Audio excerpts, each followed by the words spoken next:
So it sounds like we had some music echo a little bit. We'll have to figure out what happened there later. But we're going to go ahead and get started for tonight. Tonight we're talking about something that happened a very long time ago, and I'm going to do my best to draw lines between like why do we care about something that happened like many thousands of years ago? How does it matter today? We're not talking about the Charlie Kirk case tonight because the show is going to move some different directions in the future. This is like the conspiracy theory to end all conspiracy theories. I have a big presentation for you tonight that I'm really excited to get to. This is stuff that I've been researching kind of passively, sort of passively consuming a lot of material on this, a little bit of active research as well. But I've been balls deep on this for about 5 years now. So I've spent a lot of time learning about this stuff, and it's a lot of stuff, a lot of really interesting stuff about who we are as a species and our identity and our history.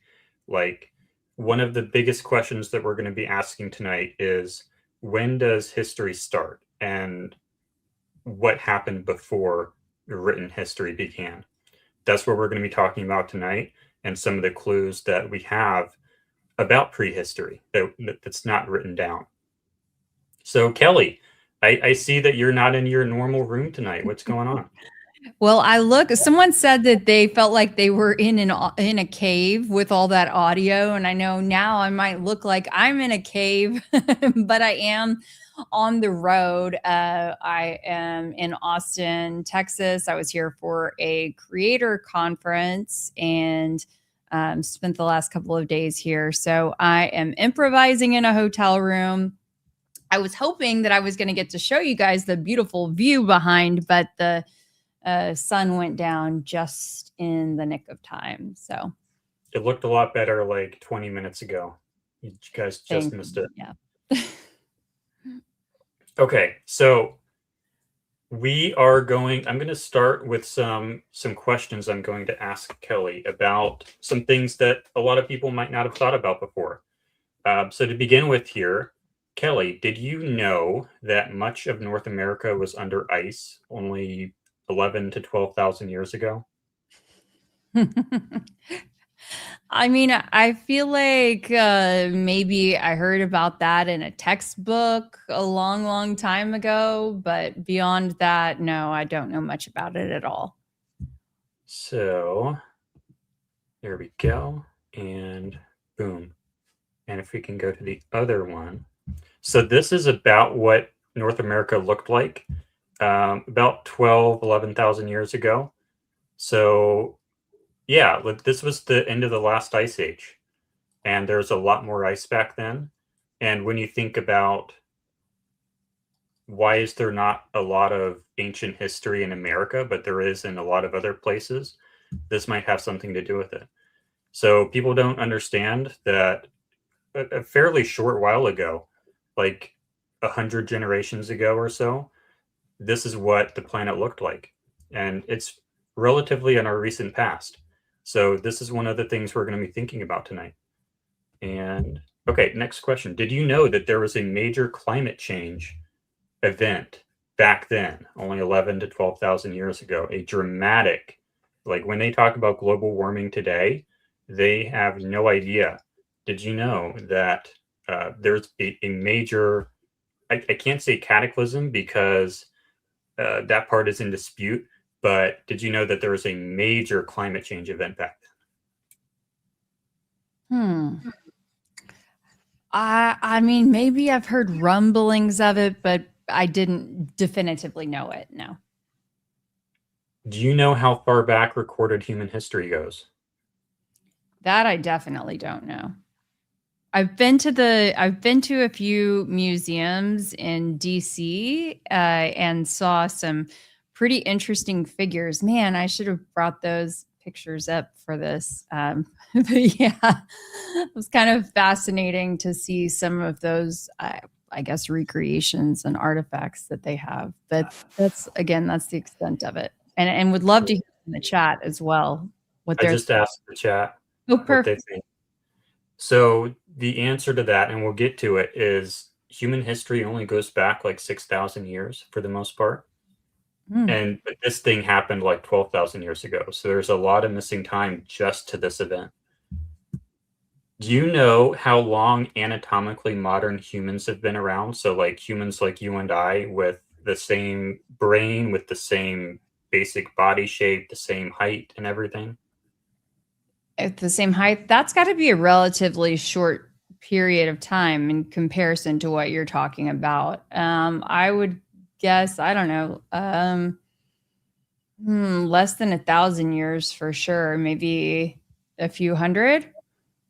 No, no, no. Like humans like us, like how long have like if you were to find a skeleton and Oh, like if you were to I find a don't know, skeleton, but that would be our size. The reason why I'm basing that off of is again going to the like the museums that I went to a couple of years ago, but I don't remember off the top of my head how long ago those artifacts were from. so the reason I ask is there's a lot of smart people who do a lot of really, really smart things.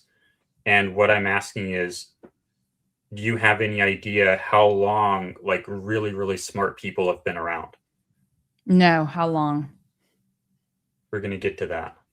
But it okay, the answer is like 300,000 years. What? No Yeah, way. yeah. And Okay, our history you're only gonna goes have back to to do a 6,000. lot of convincing tonight, Jordan, because I Perfect. 300,000 years. Yeah. We don't Okay. know it, like exact we can't talk to these people, but when you look at the skeleton and like the brain size, it's about 300,000 years. But the crazy thing and the reason we're talking about this tonight, we only have 6,000 years of history, but we've been around for 300,000 years.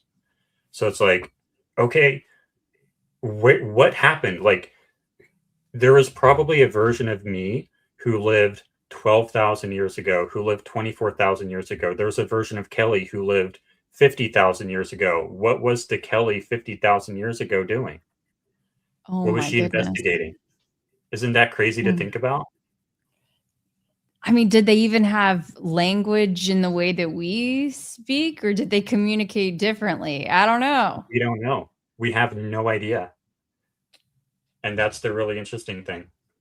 Because after 10,000 years, like think about our society, our civilization. If we were to get taken out by some kind of cataclysm, 10,000 years later, what's going to be left? So we have no idea, right? We're going to get into that more. Have you ever wondered what all the humans in we were just talking about that. Have you ever wondered what all the humans in prehistory were doing for thousands and thousands of years? We're going to get into that later. Okay, what does this have to do with the Charlie Kirk case and the general themes that we discuss? Like why does this matter? How do we connect this to the other stuff we talk about on this channel? There's an enemy in a lot of conspiracy theories. There's someone who doesn't want you to know the real answer. There's always someone in all these theories who want to hide what really happened. When we think about, I need to turn the chat off here. That's getting distracting. Here we go. All right. In the Charlie Kirk case, we tend to think that the government doesn't want us to know what really happened, or maybe TPUSA doesn't want us to know what really happened. When we think about larger conspiracy theories like archaeology and our ancient past, we think more about gradualism. Gradualism is, I think I have a tab open for this. Hold on. Minimize. Okay, yeah, gradualism. Okay. The government and like archaeology, science, all the people who are in charge of society, they have control because you believe that they are in control. Gradualism is the idea that in history, large changes happen over short periods of time. So think about the Grand Canyon. They tell you that it was formed over millions and millions of years, right? That's gradualism. And, there's scientific reasons why that might be true. But the opposite of gradualism would be to propose that there was a massive cataclysm that carved the entire Grand Canyon overnight in a massive flood. So that's just a quick example. And I'm not saying that the Grand Canyon was carved overnight, but that's just an example of gradualism. I think that when you think about proposing explanations for things that are not gradualistic, that are more cataclysmic, that erodes the control that science and government has. When you start proposing that only 11,000 years ago, there was a massive cataclysm and basically the entire world ended for something that we have no control over, government and the people in charge don't like that because they can't control that. That erodes our perception of their power. I'm going to play a clip here that I think sort of demonstrates this. This is not the right one. Here we go. So this is from the HBO miniseries done on Chernobyl, the nuclear disaster that happened back then. This is a great series, but the premise of this is the plant just exploded and they're trying to figure out, what do we do? There's all this radiation in the air. It's in a civilian population center. Do we tell everyone to evacuate or something else? And what they're discussing here is the danger level and what do we do about it? But this is a government. This is an oppressive government. They want control. When they see a cataclysm that just happened, that's staring them down in the face, they want to dismiss it. Because if there's a massive disaster, that means they don't have control over you anymore. It erodes their perception of control. So take a look here at what they do instead. Dangerous is this? There's mild radiation, but it's limited to the... Is the audio working? Yes. For the folks in the... Yeah, if it works for me, then it should work. There's more radiation than they're saying. We have wives here. We have children. I say we evacuate the town. Please, my wife is here. Do you think I would keep her in Pripyat if it wasn't safe? Bogdanov, the air is glowing. I wonder how many of you know the name of this place.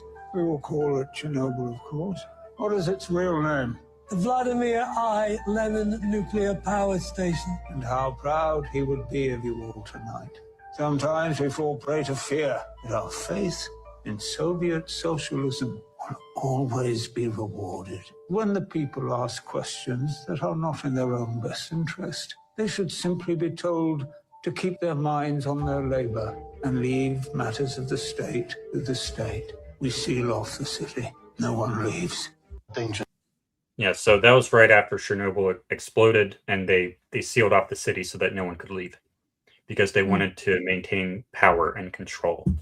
So, Keli, have you ever walked outside one morning and wondered what would happen if the world ended today? I have definitely had that thought cross my mind a time or two. But it never does.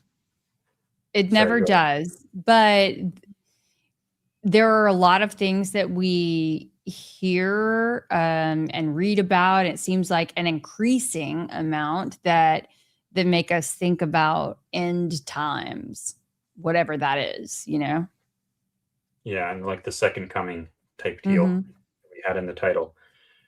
But it never does. And every day that a massive cataclysm doesn't happen builds our belief that it can't happen. So this person says, oh my God, the world's going to end on this date in 2012. And then 2012 comes and we're still going to McDonald's eating cheeseburgers. Oh my God, there's never going to be war in America on American soil. Well, that hasn't happened yet, but it could. But every day that we walk outside and these terrible things don't happen, it just convinces us that it never will. But these things do happen. It happened to the dinosaurs. I think it happened 11 to 12,000 years ago, and it could happen again. It could happen any day just because we have a secure society and we think that we're in charge of the planet and we think we're capable. We're not invincible. There are a lot of different things that can happen on this planet that would wipe us out. and to this planet from, comet impacts and stuff. So that's another thing we're going to be focusing on tonight, is how we're not invincible as a civilization. All right, so I'm going to tell a story very briefly that I've been working on basically my whole life. I'm going to very quickly go over it. There is a young woman in this story. She lives in a Bronze Age society where they use bows and arrows and swords, and they've barely invented the wheel. I'm going to pull up an image here. Where's my image? Here. Go here. Okay. Imagine, let's start with this preface here. Imagine you are in a Bronze Age society. All you have is bows and arrows, and you walk into a cave and you see this. Jordan, can I stop you for just a moment? For those who may not know, when you say Bronze Age society, can you elaborate on what that means? That means you have bows and arrows. I mean, I don't know if So that's like we're talking a long time ago. Yeah, bows and arrows, maybe chariots. Like think of like something like the Battle of Troy, something like that. Okay. More than hunter gatherer, but yeah, got it. Yeah. And for anyone just listening, I'm showing images of a steam engine that's in a shop that's being restored. So imagine you have bows and arrows, and that's all your society has, and you find this thing out in the middle of the woods. And you have no idea what it is. Let me get a better wide angle of it. Okay, so you are someone with no technology looking at advanced technology for the first time, and you have no idea what it is. That's what I want you to think about, okay? Okay. In this Bronze Age society, there is a young woman who was deeply traumatized earlier in her life. But before the trauma, she was an inventor. She invented things that no one else could invent. She was basically Nikola Tesla. Nikola Tesla is the person who basically invented everything that we use today, like radios, TV sets, all that kind of stuff. She was an inventor in a time where there were no inventors. But then she was horrifically traumatized, so bad that she lost her ability to communicate. She became extremely low functioning as a result of the trauma. She couldn't talk anymore. She couldn't really do anything anymore. She was in a permanent dissociative state. But she is cured of that, but then the cure actually kills her in a week. But she has a week in order to... What happens is she gets... in my voice recording, I did a much better job of explaining this. But basically, she's taken to what's actually a steam engine, and she has to fix the steam engine. No one knows what a steam engine is. No one knows what it does. They think it's like spirits and magic and like religious stuff. But she has to fix it, and she comes in. She remembers a time when we rose to and fell from the heavens on pillars of fire. She remembers a time long ago that no one else remembers, where we had high technology. She remembers a time where magic was real, was tangible, and was personal. But no one else does. It's not reincarnation of identity, it's reincarnation of the civilization's memory. So she understands technology, she understands what the steam engine is, what its purpose is, and what she's looking at, but no one else in her society has any idea. So the story is her rebuilding the technology that no one else understands and teaching them how to make magical machines to make people happy. And that's basically most of the story. But the theme there is, in her world, what happened to her world, there was a cataclysm, and it gave her species amnesia. Her people lost all of their memory of the time before, of the time of technology. They lost all of it. And the only remnants that were left over was this steam engine that they just found in a cave. And so you're given this extremely bizarre thing to look at that no one understands. And it's trying to tell you something about your past, but you can't remember your past because there was a cataclysm, there was a trauma that was so horrible that it eliminated your ability to remember the time of magic. So that's what we're going to be talking about tonight. We're going to be looking at some other technology that we're not going to understand. We are the Bronze Age society tonight, looking at a steam engine for the first time, having no idea what a steam engine is, because there was a cataclysm that happened to us that was so bad that it gave our species amnesia, that we can't remember past 6,000 years ago. Something happened very bad to us 12,000 years ago, so bad that we lost all of our memory. And we only remember 6,000 years ago, and we're looking at this steam engine in the cave. We're trying to figure out what it is, and we're trying to remember the lost magic. So that's the emotion we're trying to do tonight. What do you think about that? Yeah, that sounds amazing. And the chat is super interested and engaged. And just to clarify, Gekrunk asked, is this a real person or a theoretical person that you were describing? And I think that you'd love to answer that question. Yeah, it's a fictional character and a story that I've been writing basically my whole life since I was 8 years old.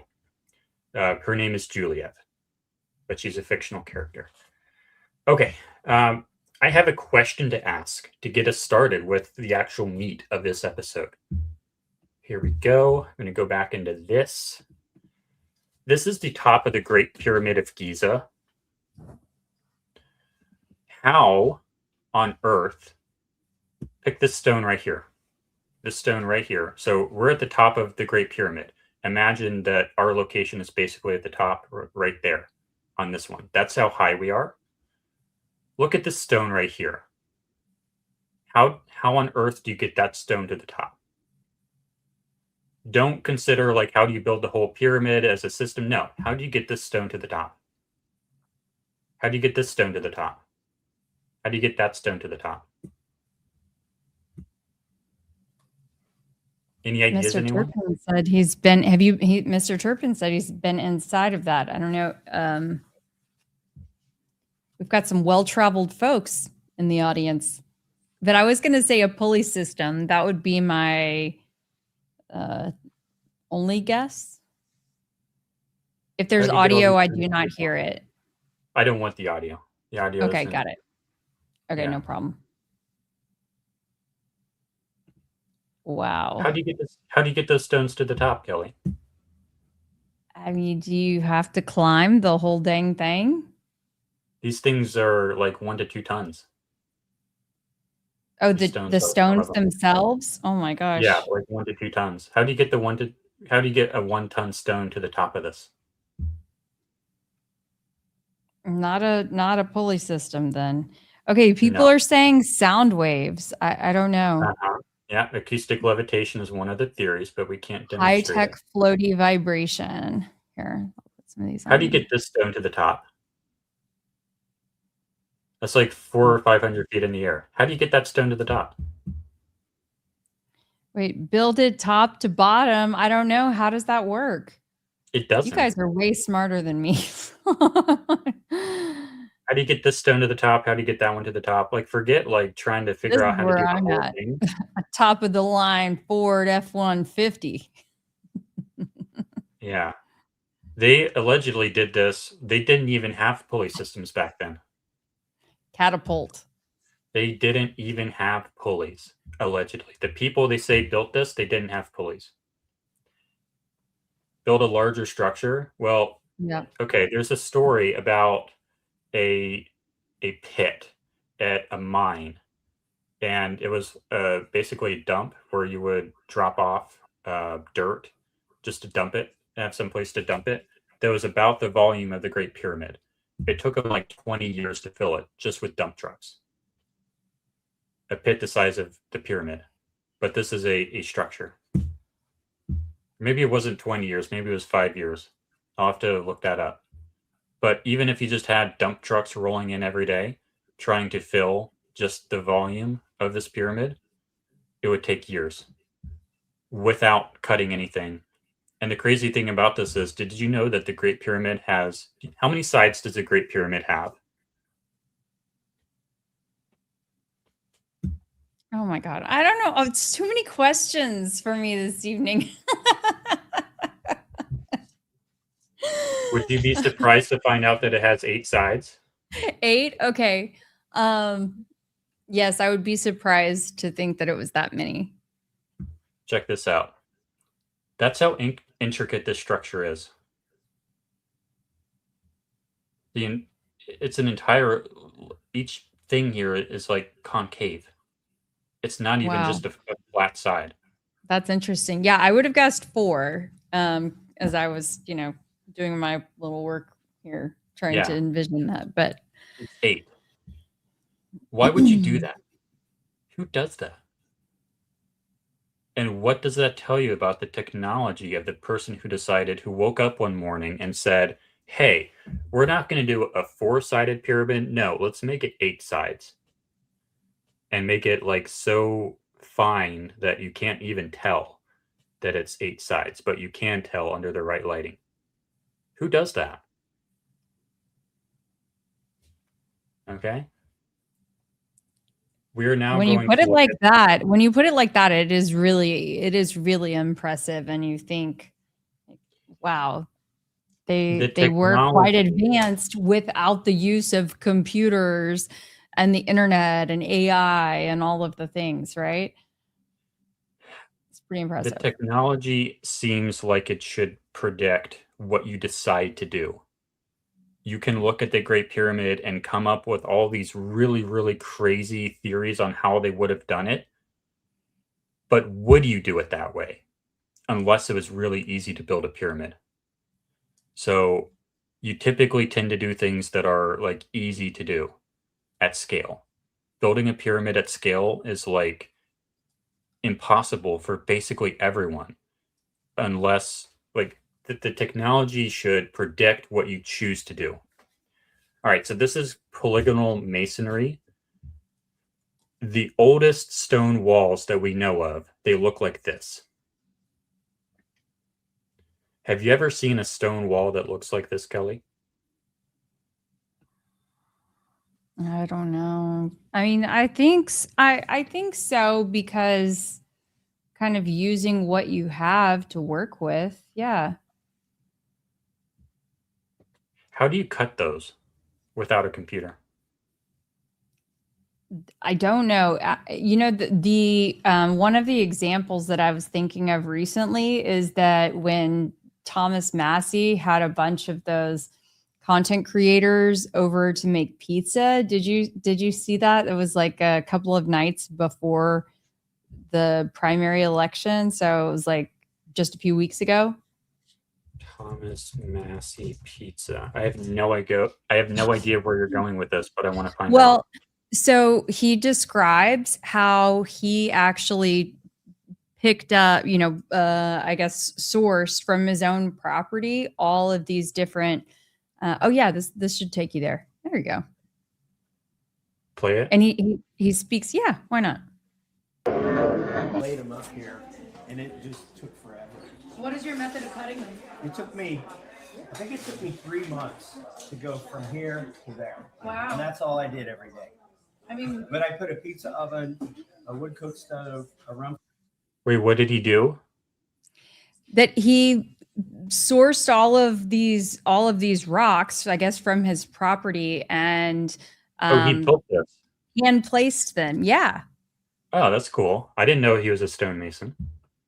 Well, apparently he also worked with wood, and he goes on to say the wood beams in his home are from trees there, and so apparently pretty handy, I guess. That's really cool.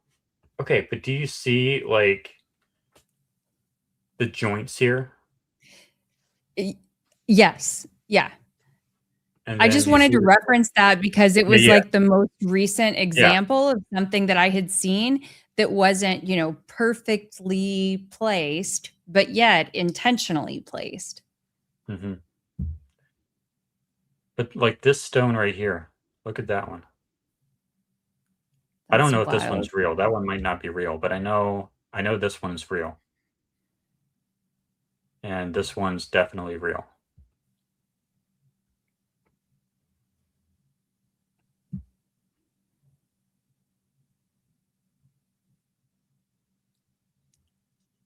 I mean, like they even managed to fill in the grout or whatever you call it. There's no grout. There's no grout. So, I mean, they're just flush like that. Yep, they're perfectly flush, so much that you can't fit paper inside the joint. Wow. How do you do that? This is the oldest stone walls that we have. This is like 12,000 years ago.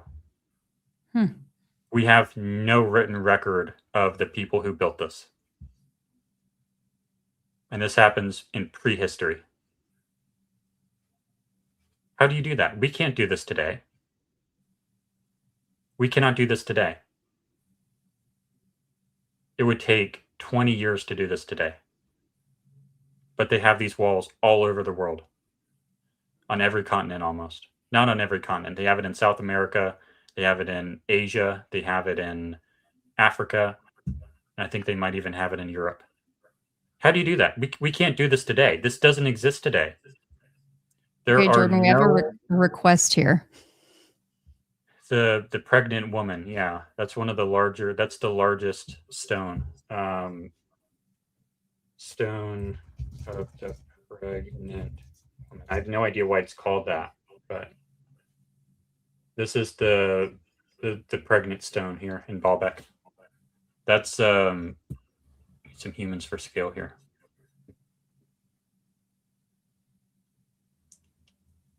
I wish there were humans for scale. It doesn't do it justice when there's no humans for scale. We need a banana. Come on, man. Interesting. So ancient astronaut theorist. Well, Jack P, maybe you should come on the show one of these days. Oh, here, this is a good one. That's just a stone that they cut out of the ground. We can't do that. We cannot do that. We don't do this. I don't remember 1,000 tons. 1,000 tons right there. And they just cut those out of the ground like it's nothing. And then back to this stuff. We cannot do this today. We do not do this today. Look at any stone wall anywhere in the world that's modern. Nothing remotely close to this. We can't do it. Like, there's no stonemason you can go to, show them this, and ask them to do it. You can't do it. Nobody does this stuff. It doesn't exist. But this was 12,000 years ago, Keli. Interesting. Who built this? So I don't know. So why aren't we doing that today? We're going to find out. Okay. Why aren't we doing it? What do you mean? Well, I mean, why? It seems like it. I would, you know, one would assume that the technology was not available back then that we have access to today, and so given that it was so long ago, why are we not more advanced? You would have to. You would have to design it in a computer, and you would have to have a 3D stone cutting tool. Not 3D printing, but like I forget what it's called. It's a 6-axis, 6 axes of freedom cutter, like CNC machine, is what you would do this. But we don't have that. We do not have the computerized CNC machine that cuts stone like this. We have it for softer stuff, but not for stone. There's no CNC machine that can, like, you put it in a computer and figure out exactly where this corner should be, exactly what this shape should be, exactly what that shape should be, exactly what, that's not a good example. Why is this so small? Exactly. Like, you have to put that in a computer, Kelly. You Mhm. can't do that by hand. A computer has to do that. Yeah, there has to be some pre-planning going on there. You're not just You can't winging it. you can't pre-plan that manually. You can't do that by hand. You cannot fit paper between these joints. There's no mortar. Now, how And do this we is know that 12,000 there's no mortar? because there's no mortar. But just like the rocks couldn't have like settled essentially and the mortar dissolved or something over all those thousands of years. There would be gaps. There's no gaps. You can't fit paper in the joint. And there's no Okay, mortar. got it. There's no grout, there's no mortar. It's just stone on stone. We do Instead, not have the today, I mean, technology. we build homes, you know, that are sort of shotgun homes and structures that it would cost a fortune, I would think, for something like that. I mean, it costs so much more money to have, you know, what that sort of workmanship We don't have the based technology to on do this at all. It at doesn't all. exist. No. Wow. You need a computer to do that, and you need obviously, we have computers that can model this, but we don't have the machine that can take the computer model into stone like this. Got We it. don't have that CNC machine. The stone is too hard.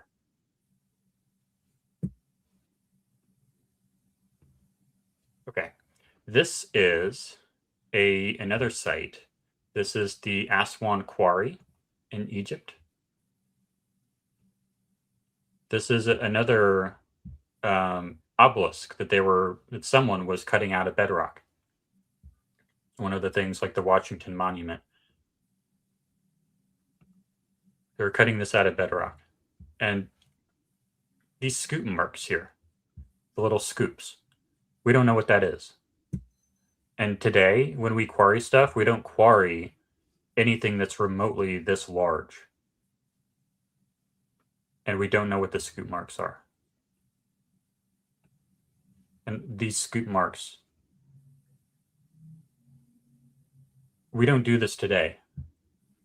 And the idea that people have is that they used pounding stones and they just pounded it over and over and over and over and over again. But what are the scoop marks? It's like they scooped the stone out like it's ice cream. That is fascinating. When the stone is clearly very hard, how in the world would you scoop it? Yeah. And when you study these scoop marks, it looks like the angle changes. So it's like an articulating arm. When you look at the details, it's like if you were to have an excavator and go boop, and then I can't really hold on. Do you have an explanation? If you had an Okay, sorry. excavator that's doing scoop, scoop, scoop, scoop, the angle of each scoop is going to change as the arm rotates around, and we see that in the scoop patterns, as if there's an arm that is articulating and rotating about. And we have no idea how they did this. And again, oh, I need to go back to this one. Again, have you seen the Washington Monument? Yes. Do you know how it's built? Not off the top of my head, no. Is it one big stone? I don't recall. The stones are like this big. They used stones that are like this big for it. Just like every other monument ever, basically. Except for the stuff like 12,000 years old. You look at the 12,000 year old stuff, it's all one big stone. But the stuff we do today is always smaller stones. Now, granted, the Washington Monument is like 50 times bigger than a lot of these. But still, we don't do stones that are nearly this big. We always use smaller stones because it's easier. And we don't really have the technology to move stuff like, oops, yeah, nope. Where is the one I just pulled up? It's not that one. Where's the pregnant woman one? Where is it? Where did it go? I must have closed it out. But remember the 1,000-ton stone that had like 100 people on it. We don't have the technology to move that stone. If we wanted to move that stone, we can't do it. But they quarried that out of bedrock, and apparently they were going to move it somewhere. We can't move it. Okay. This is the Red Pyramid. This is in Egypt. This is not a pyramid, but this right here is. This image, this thumbnail. This is a model of the internal chambers of the Red Pyramid. And I should probably show you an example of what the Red Pyramid actually is. Red Pyramid of Darshur. Can we have an image that's larger, please? All right, this is the Red Pyramid. And this is, let's do internal chambers. These are the internal chambers of the Red Pyramid. And this is not going to be greatest for people listening only, but it's, it's like a vaulted ceiling. There's 3 inner chambers in this pyramid, and they all have like these weird vaulted ceilings that are kind of like a triangle, and they all go up to a point at the top. It's basically what we're looking at. So these are the inner chambers of that pyramid. And then what this person did is he has a model of that with some pressure gauges at the top of these weird ceilings, and he's putting water into it. Chariots of the gods? I don't know. Okay, but anyway, he modeled those inner chambers, and he has pressure gauges on it, and he's filling it with water. Watch what happens. The one-way valve here, the fill process is going to look the same in here. Because you're going to have a valve here that prevents the water from spilling over. Yeah. So the pressure within these 2 things would be very similar. So the water would actually rise in a much similar fashion in both chambers if this one-way valve is here. So when this thing explodes, it was at one.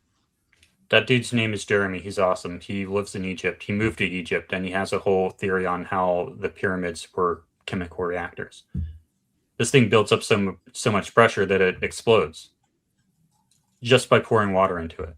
And this is a mock-up of the internal structure of the Red Pyramid. And it builds pressure, and the idea is it is an ammonia plant. One of the Egypt pyramids was an ammonia plant, we think. When you walk in, the smell of ammonia is extremely strong.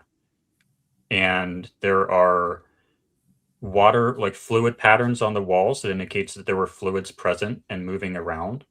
There are mineral deposits in there that indicate specific chemicals were being used in there that are consistent with ammonia production. And the internal layout of this is impossible to interpret as a tomb because of the layout and the design, and how it's impossible to get really anyone up into this. You have to climb to get up into this. It's not designed for humans. It's a chemical reactor. It's the only plausible explanation of what this thing is. It's a chemical reactor, and it appears to have been producing ammonia.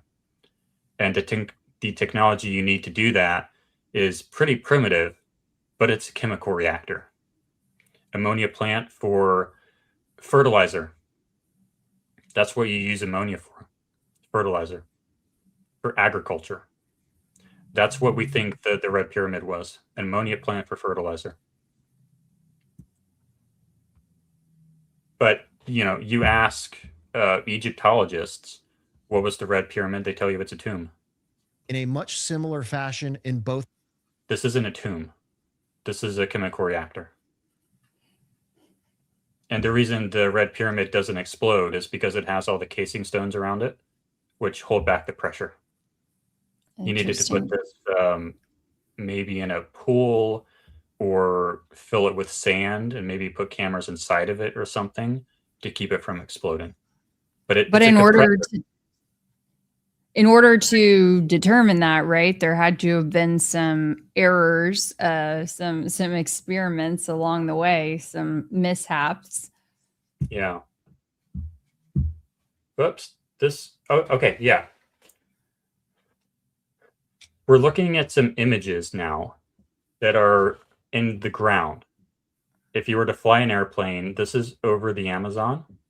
As we burn the Amazon, because apparently we're doing that, as the Amazon burns, we find these little glyphs in the ground as we fly over it with planes from the air. All of these glyphs are just in the ground. And that's wild. So that's not just an imaginary. That's not just art. I mean, that for sure exists. Yeah. I don't. I wonder why those images are in grayscale and not in full color. Because it's satellite imagery. Oh, you have to go that far out? Yeah. Like, I guess that high up. Yeah. To be able to see it. Well, maybe you don't have to be in space, but I think this is just the convenient option because most people can't fly a plane out there. But these are the drawings that people put in the ground that you can only see from the air. Like how do you do that? You're never going to see it. If you don't have plains, there's no mountains you can go on top of to see it. Why were they doing this stuff? This is new for some of the folks in the chat. Yeah. Like, who does this? Who gets up one morning and decides that we're going to draw these pictures on this scale in the ground? I mean, okay, well, that's different, but I would say growing up in the farming community and things like that, there have definitely been some folks who have, drawn out or, essentially drawn out like much more simplistic drawings than that. I mean, it would be something like, I don't even know, like a smiley face or something like that. Like nothing, I haven't seen anything to that extent, not in the Amazon, I'm talking about like a agriculture field. So. Yeah, but it takes a whole community to do this. You don't want to be the one who goes outside the lines and messes up the whole drawing, man. You definitely be in big trouble. But this is just another example of what some other people are capable of. Do you think that could be communicating with aliens? Okay. Did you ever read my play on this stuff? Not all the way through. Not all the way through, no. Okay, crop circles. I have a theory on crop circles. If aliens have satellites that do imagery, what if they need to calibrate their cameras? And what if crop circles are just calibration or just for calibration? Wow. Like the autofocus of, today's time. Like, all right, here you go. I mean, not autofocus, but something that they could absolutely focus in on. Wow. In TV, not the color bars, but like the color grading thing with all the different colors. Yeah. Camera color palette. Well, I mean, even in TV, we would hold up a white piece of paper or something white to get a white balance. So I would hold this up and it would be like, here, use this to get a white balance. And then you're calibrated, you're set. So that way the color is going to be right when it's transmitted over the air and you're not going to look blue or green or yellow.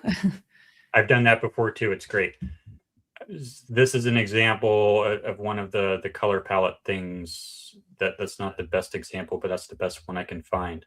But you have a known pattern that you put in your scene, and you use the known pattern to calibrate your camera. And so I think that, okay, there's two different kinds of crop circles that we know are human made just for fun.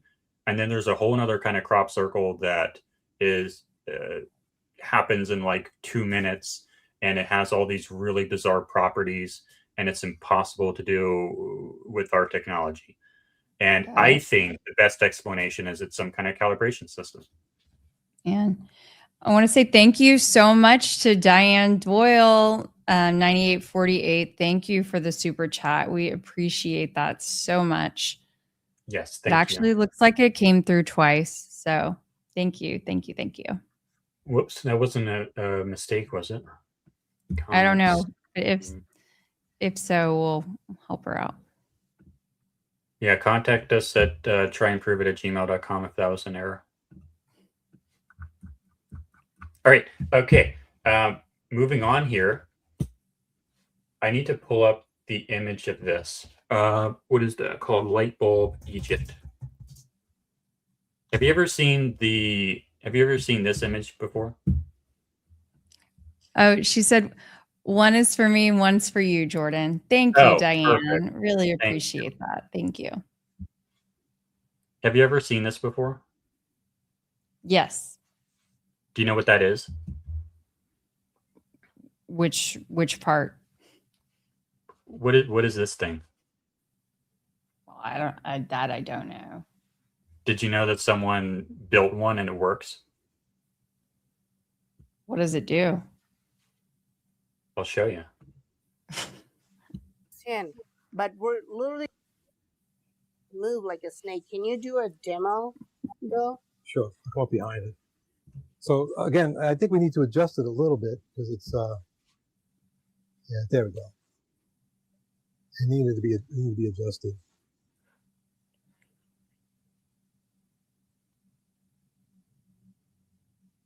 Okay. There you go. So that's probably the best. And again, so it's a and you can see how you can move it around. So even if you go near it, it starts moving, right? Yeah. Oh wow. So usually I'll do something like that. Oh wow. And you see these two blades here? Yes. It doesn't work without those two blades. It needs those two blades. Oh, I couldn't tell if that was a line or if that was in the background. So, okay. What do you mean? I see now. I couldn't tell if it was if those two blades were up against the device or if they were just in the background image.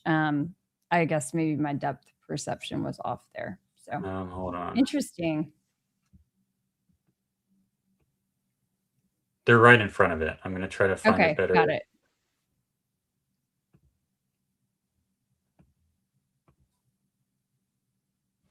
It's kind of hard to. I can't find a really good. I mean, the things that people are able to make and create and recreate, right? When they put their minds to it, it's quite amazing. I gotta say, it makes me think about the whole necklace theory or whatever, one of those theories and think like, okay, why haven't we seen a recreation? We have. Besides yours. I mean, from anyone else. Do you see this little thing right here? Yes. Do you remember seeing that in the demo? I didn't see anything below it supporting it, but maybe. Oh, yep. Okay, I was just too busy looking at what was. That's required. It doesn't work without that. It needs that. Okay. These two blades here. These two blades here. It doesn't work without those. Oh wow. Okay. Yeah.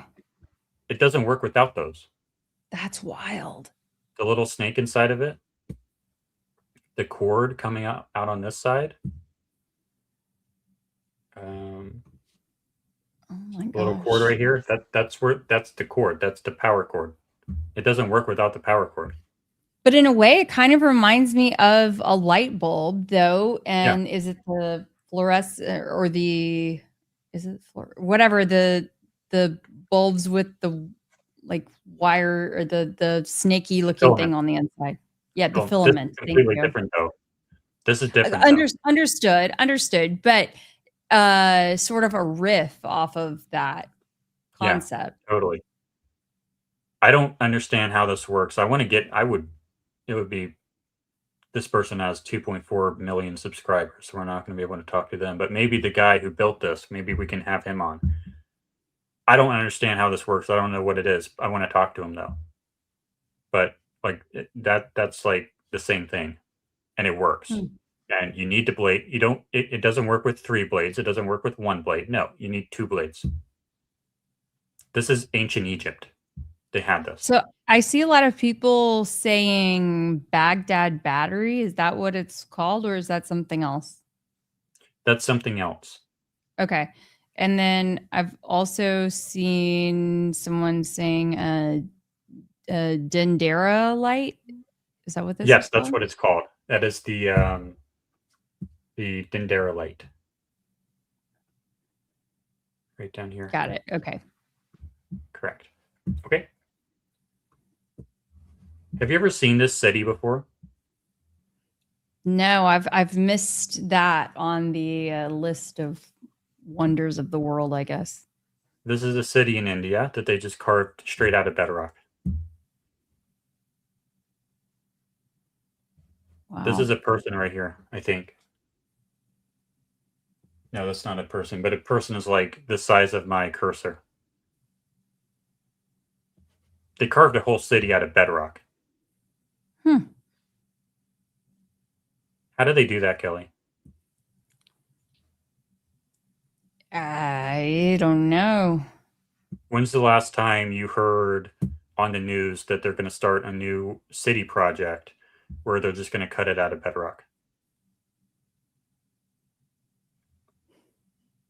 How do they do that? I mean, where do you really find bedrock around these parts anymore? You just go into the ground. Go out to Utah. They probably have it in Utah. Fair point, but like how do you do that? Let's get some better images here. This is called what is it called? Kailasa Temple. Kailasa. Thank you, Dog's Nose 2, for the super way cool stream. K. Rabon, Jordan. Appreciate it. Thank you. Look at this. Who does this? That's phenomenal. Whoa. It's like a whole city. And like the one intricate stone. work on the inside is so impressive. This is all one stone, Keli. Man. So I will say my mom and I went to Turkey 2 years ago, and we went around to caves, and it was very fascinating to see some of the work there. Now, I mean, it reminds me of this to an extent, but that's incredible. There's a lot of the stuff in Turkey. Yeah. Like Göbekli Tepe. Have you heard of Göbekli Tepe? That I don't know. That one's in Turkey. This is all one stone. This is all carved out of the same stone, the same bedrock. This whole thing. Wow. Who does that? Like, who wakes up one morning and decides, I'm going to cut a whole, can you get the button ready? A whole fucking city out of bedrock. Who wakes up one morning and decides to do that? If you build a city, you do it additively. You don't cut it straight into bedrock. So what does that tell you about we didn't do the button? Oh, well, it was too late. But I mean, I felt like I was going to be Awkward being so late. This should inform our understanding of the technology that they had. If you have the technology that makes this stuff easy, then you would wake up one morning and decide, hey, yeah, that sounds like a project that I can get other people behind. Okay, hold on. Let's say I want to get funding for a project. I want to go to the government, or I want to go to private investors, and I'm going to say, hey, let's go to a mountainside and let's start cutting into the rock that we're standing on, and let's spend 500 years, 1,000 years just cutting into the bedrock, and we're going to make a city underneath our feet inside of the mountain. How the fuck do I get funding for that? Who funds that? I don't know. Charge it to the game. What's that? I said, I guess you charge it to the game. I don't know. Like, add it onto the tab. We can't do this today. Like, who's going to do this today? Who does this? Nobody does this. Well, I don't know. There is the ballroom. It's additive. We don't know what they're doing under there. And we're all paying for it. And we'll never get to use it. This is all carved out of one stone, out of one mountain. Okay. This is a granite vase, or a lot of vases that they found in Egypt in a pit. These are like ancient vases. And this is an aerospace factory where they build parts for spaceships, basically. And they have precision tools that allow you to figure out how precise a vase is. So, okay, you have a vase that has a circle on it that's circular or spherical, and you want to find out how perfect is the sphere, right? Is it off at some points by like 5 thousandths of an inch? Is it off by 10 thousandths of an inch, 20 thousandths of an inch? How perfect is this shape cut into granite? And what they do is they have all of these precision instruments that tell them exactly how precise it is. And we're going to see how precise it is. A minute ago. Right. Oh, here it runs out on the. Okay. It'll run out on Sneak the around. You're right. Which would actually be a good indicator of the precision. So they're setting the instrument up now. And so what this is, they have a needle that touches the edge of the vase, and they're going to spin the vase. And then if the vase is imperfect, the needle will move up and down based on the imperfection. And that will be translated into this gauge, which is in microns, I think. I think that would be like thousandths of an inch. So we're going to see how much the needle moves based on the imperfections in the surface.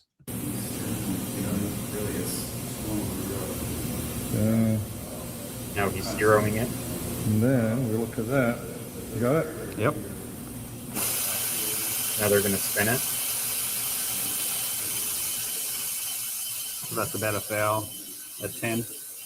Yeah. So that's fairly close, right? And as you see, 10,000 they come back into focus. As they spin that thing, you're watching this needle to see how much it moves. If it barely moves out of one of these ticks, it's precise to 1,000th of an inch. So this vase, the circularity of it, or the sphericalness of it, is precise to 1,000th of an inch. We can do that, but that's aerospace grade precision. You have to turn that on a lathe, on a high-speed lathe, to get that. And they're not supposed to have lathes back then. Certainly not high-speed precision lathes. And this is cut out of some of the hardest granite you can cut it out of. And look at how small that is. And they also have ones, the same vases with the same level of precision, that it's cut out of granite, out of what's the other word? Ben Van Kerkwyk, Uncharted X. He's the guy who made this video. The stones that these things are cut out of are some of the hardest stones. But one of these vases is so thin that you can shine a flashlight through it, through the granite. And it's perfect. But it's so thin. I mean, it almost seems, Jordan, like we're missing an entire chapter of human history. Yeah, exactly. Well, how do you explain that? It barely loses precision on this. So if you were to turn this on a lathe, so it's spinning around super, super, super fast, so you can get that enhanced circularity, these handles are going to be an issue. You have to chisel away the sides here, but it barely loses precision when in this area here. You can't turn that on a lathe and cut that. You would cut it on the lathe. Oh, you can't see my mouse. Like, this is a problem here. You have to chisel this out manually, but it doesn't lose precision there, which is really weird. It should lose precision because you have to change tools. So when you cut this on a lathe, you would cut out the handle, you would form the handle, but the handle would go all the way around the whole vase. And then you would have to chisel out the part that goes from here to here manually, but it doesn't lose precision, which is really weird. It loses some precision, but barely. So that's really weird. But yeah, it's like, okay, there are people who try to reproduce these and they can't reach the same precision using the tools that are prescribed to the people who allegedly built these. They can't get the same precision. They won't even publish the precision because you're not going to get 1/1000th of an inch precision using hand tools. You need a lathe. You need a high-speed lathe with precision bearings that we have today. But we can't cut this today because it's too hard. Or, okay, you know what? I should take that back. We can do these today, but we don't do these today. We can put granite on a lathe and get this precision on some of these, but some of them are too thin for us to do today.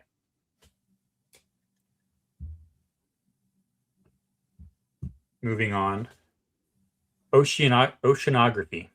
There are, okay. Ooh, this will be interesting. Okay. Really big waves in the middle of the ocean. So if you want to sail the ocean, there's going to be some problems. Song. You know that one song? There's a song. Is this it? Yo ho. That's the song, but I need the actual song. Yo. Where the chat probably the colors. Yeah, I see hoist the colors over and over.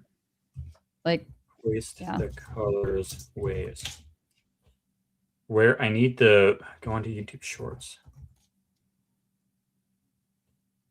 Shorts. Hoist the colors C. Yo. Come on, man.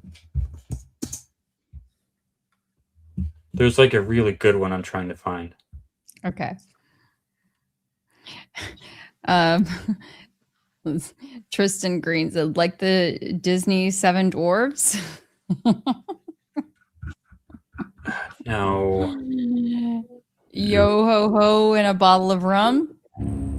All hands hoist the colors high. Heave ho, feed. I need to find a good one. Can you read some comments while I try to find this? Sure, absolutely. Oof. Folks are really enjoying this too. So actually, before you do that, Jordan, could you just kind of catch everyone up as to where we're at in your theory and what we have going on tonight? Because we've had a lot of new folks come in this evening and they may be wondering, what did I stumble into? We are exploring many of the different indicators of lost technology that we forgot about because something really bad happened on this planet 12,000 years ago.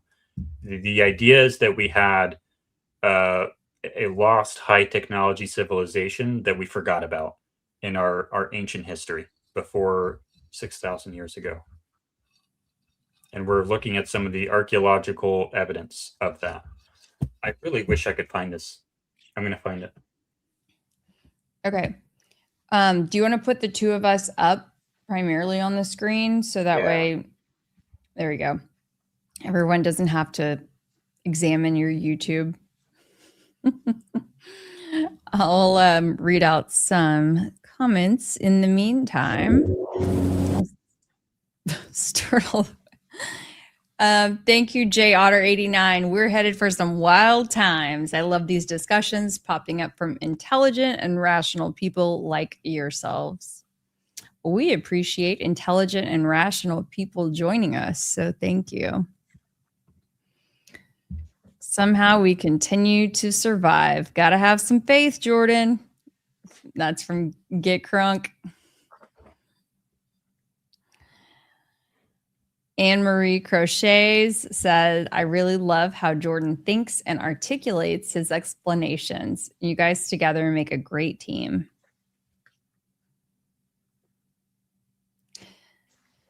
J Otter 89 also had said, please finish that story. That's incredible. And that was referring to your story about Juliet. And so, yeah, was Not wanting Juliet, to make Juliet. Oh, Juliev. Sorry. Juliev. Sorry. And to make sure that you don't give up on that. You've been working on it a long time. And it's a story, I think, that several people in the chat said needs to be told. I like that story, says Janice McIntyre, 300. Reminds me of oral teachings that have been diluted. I don't know, among the Anishinaabe people? Anishinaabe. That's how I would guess. I don't know. But also a result of trauma and interference. Lady Positive Thinker, hidden history. We obviously had technology back then that we don't use today. Okay, I have the video. Okay, go for it.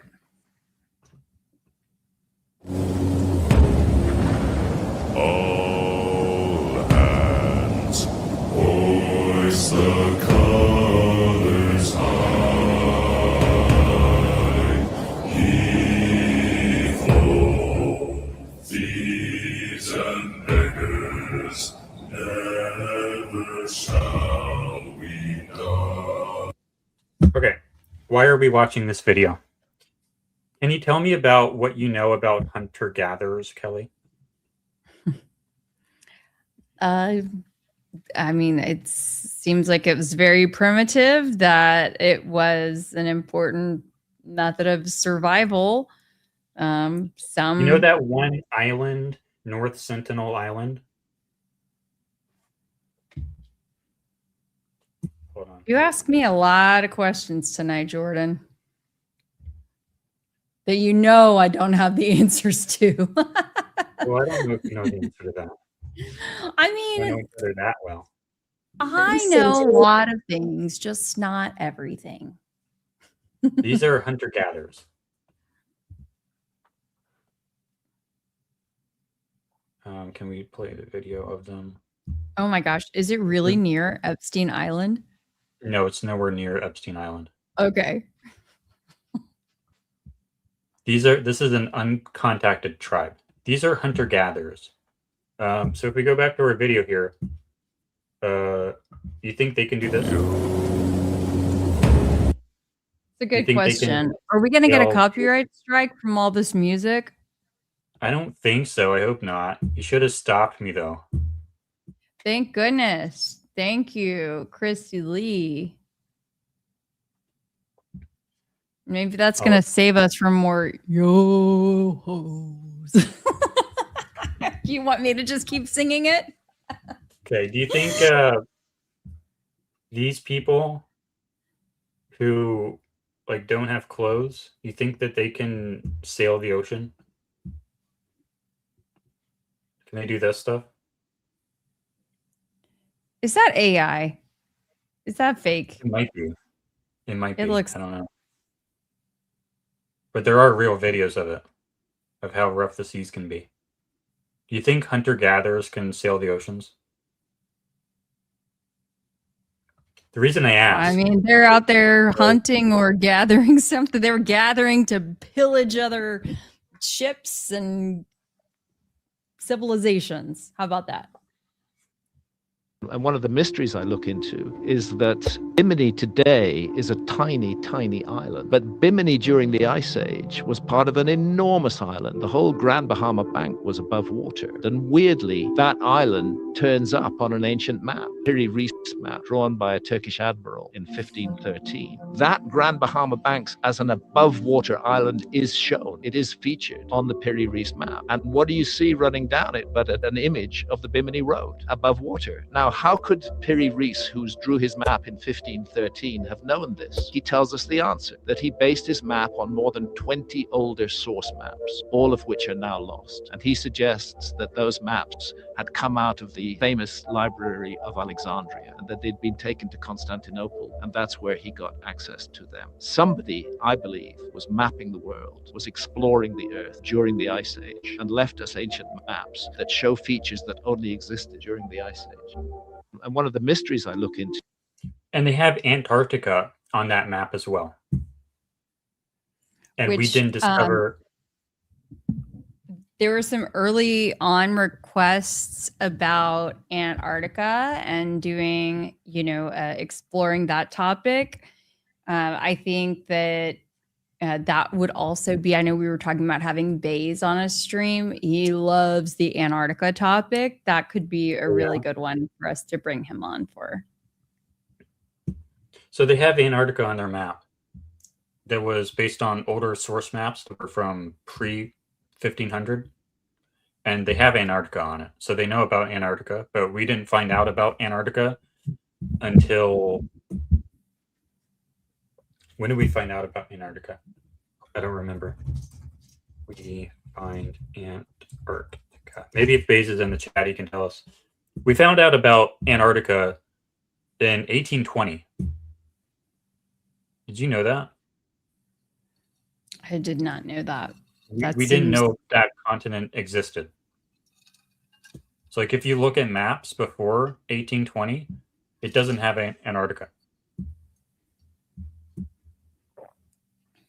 Or maybe 1773, but like a map in like 1600, 1700 doesn't have Antarctica because we hadn't sailed the oceans yet. That's why we didn't know about Antarctica. We couldn't do...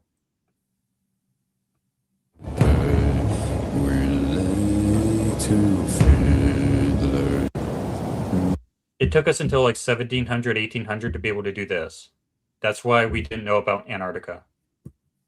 But people before 1500 knew about Antarctica.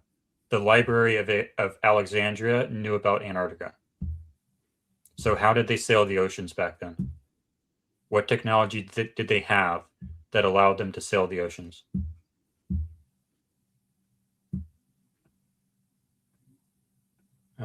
It sounds like they had a lot. I'm just going to ask it again, Jordan. How did all of this happen? Have we lost a chapter or chapters or books of our history of this world? Yeah. I have one more thing to share. That's a question for you.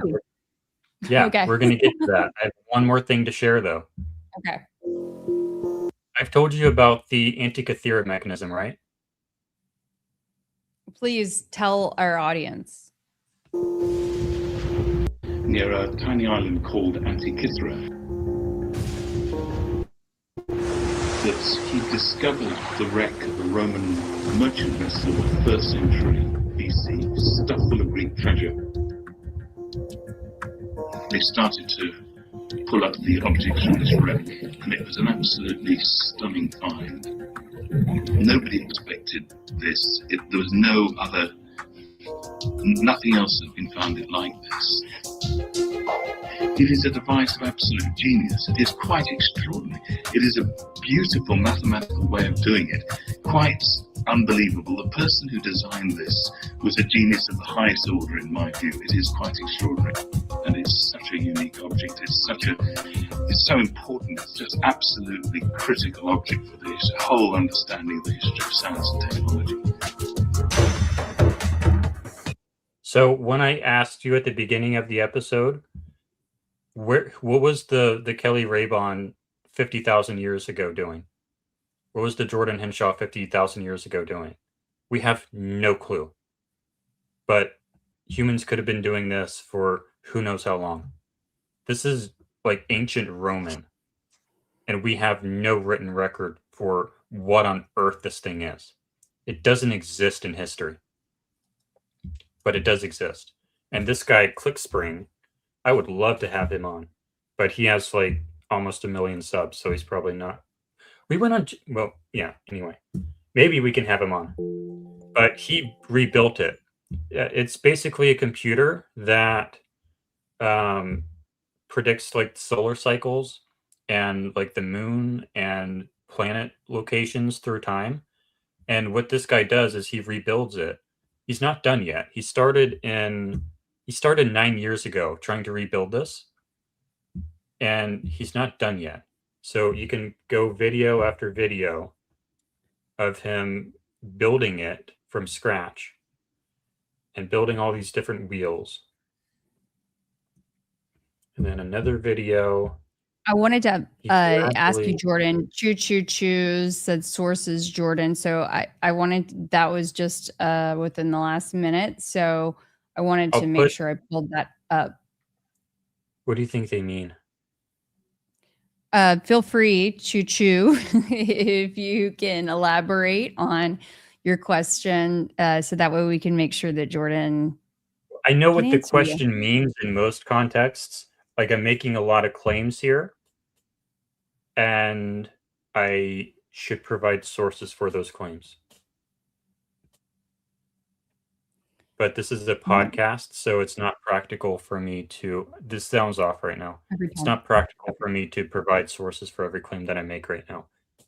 But I encourage you to do your own research, and I will be posting the links to all these videos that I'm using. He wants to read more about the wheel. Just Google the Antikythera mechanism, or go to this channel here, Clickspring, and you can find out exactly how you would build it and exactly what it does. I'm going to try to type that out for the chat in case it's too small on their screen. Can you, let's see, I mean, because it's even small on my screen. ANTIKY. Yep. Mechanism. Kythera. So this is just, and now he's at 8 years ago, and then we're going to jump forward to episode 10. 5 years ago, this is his progress now. 5 years ago, he's still not done yet. It's taken him all these years, and I don't know what all this stuff is, but this is one of the pieces of it. Now we're at 4 years ago. He's building more pieces of it. He's doing the engravings, the ancient Greek text that's on it. All these different wheels corresponding to like calendar dates and stuff. Now we're going to go to 1 year ago. This is where he's at now. He's reverse engineering technology that was pulled out of an ancient Roman ship. And this is his latest video from 7 months ago. So this started 9 years ago, and he's still doing it. He hasn't finished yet. This is another, like, one of the sundials. And this is a more complete version of it. This is ancient technology here.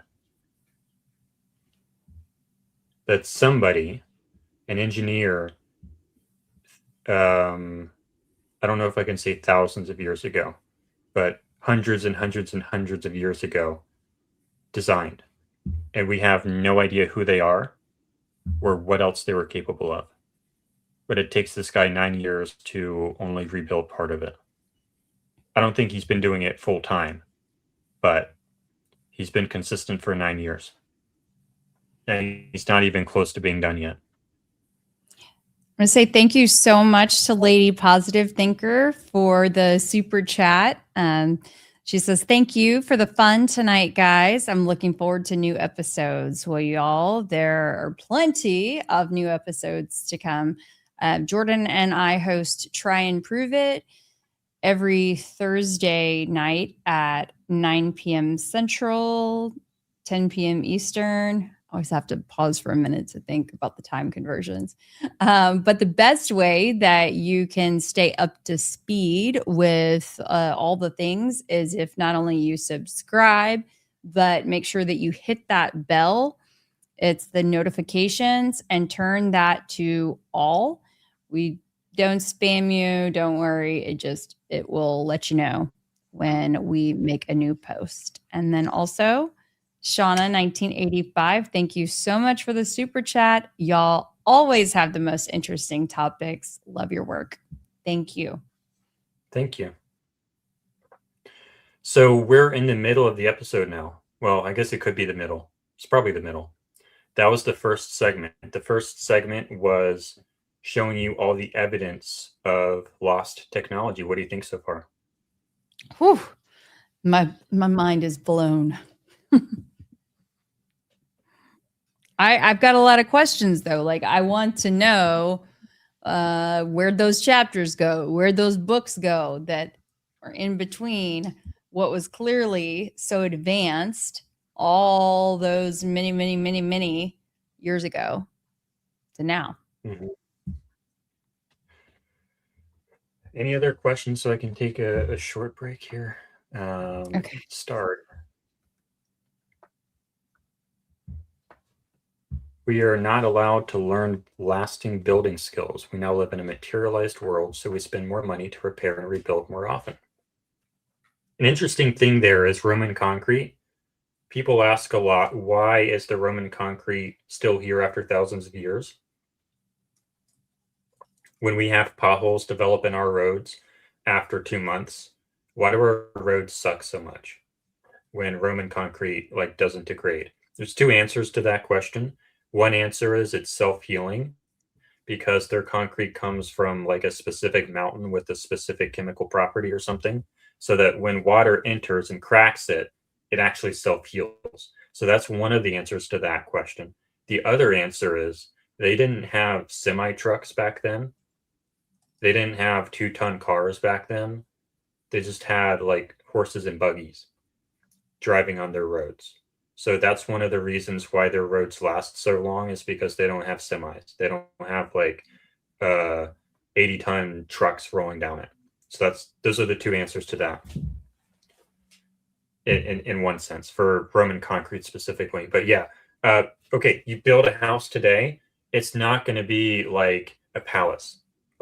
Okay, when we look at the monuments from long ago, we're only looking at the national monuments. We're not looking at Joe Schmo's house. So that's one of the things we have to consider. But if you were to look at our monuments today, like the Hoover Dam, that would be a valid comparison.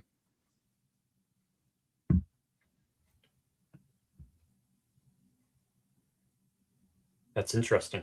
They did a study on King Tut's DNA, and he shared 99% similarity with Anglo-Saxons.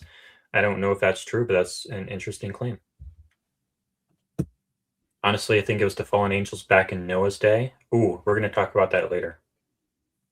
Yeah, we need to get into the Bible story part of this. I think there have been a bunch of resets throughout history, and they probably had tech that's similar to what we have today, just more primitive. A lot of people think that, yeah. Because, like I said at the beginning of the episode, 300,000 years, Kelly, we only know about 6. So we have no idea what could happen. And it only takes like 10,000 years to erase basically everything. Wow.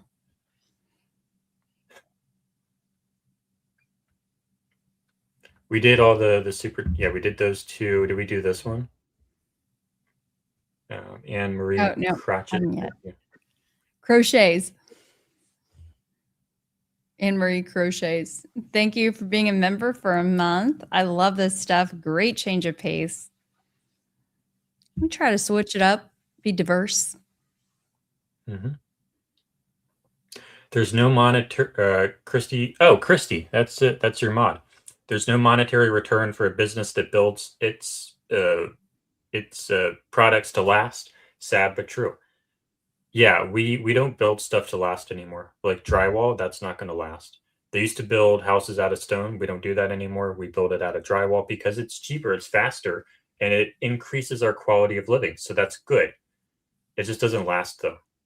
What about like the I don't know, the log cabins? Like I always think about like Abe Lincoln in the log cabin days. The insulation value of wood sucks. Yeah. That's what I would say to that. Hollow walls are better because you can fit insulation in them. Okay, let's go into the second segment of this episode here. You want to know what happened? I'm going to tell you what happened.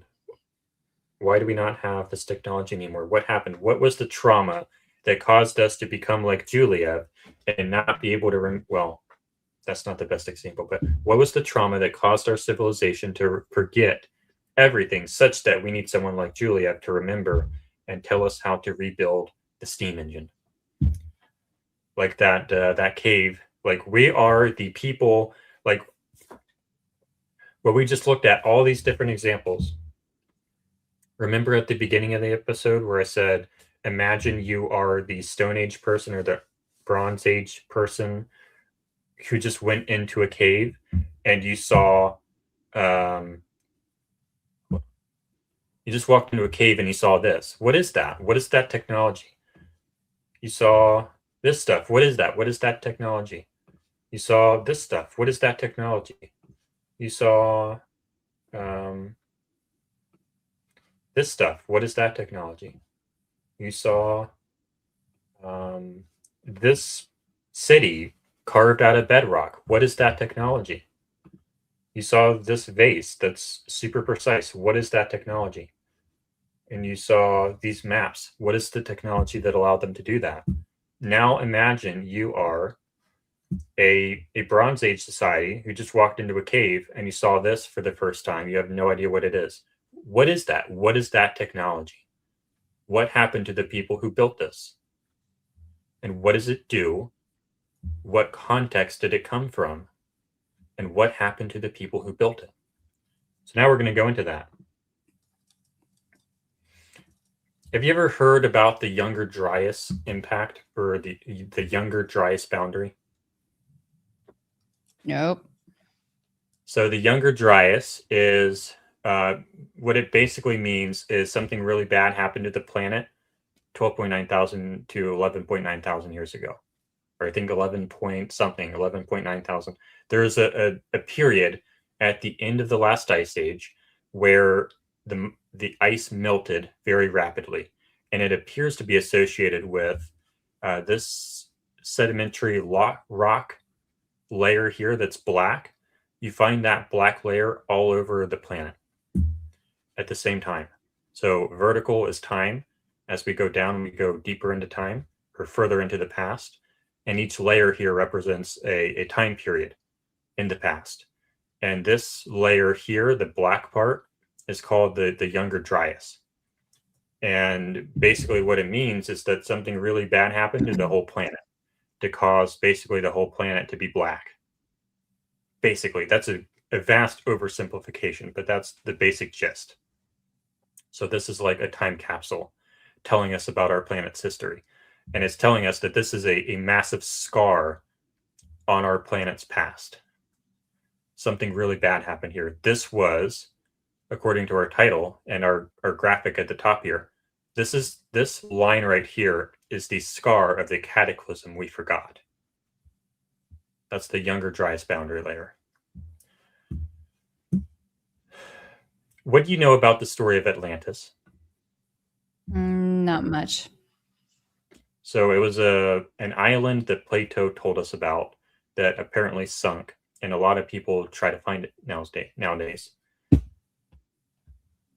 I think there's one place that fits the majority of his details, and that's the sunken Azores Plateau. And I say sunken because we know it's sunken, and it's right along the mid-Atlantic ridge. There's the Azores Plateau right there. It straddles a triple plate junction, which you have the European plate, the African plate, and the North American plate here. But notice over here, it's really almost at the same latitude as Spain. I would say that if there's any place on the planet that is most consistent with Plato's account, that's it right there. Why is that without doing an 18-hour presentation?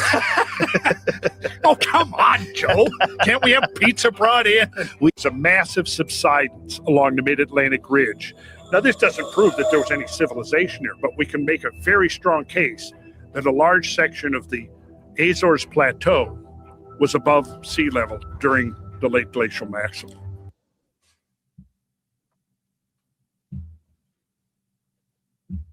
Remember the image I showed of what America looked like in the last ice age?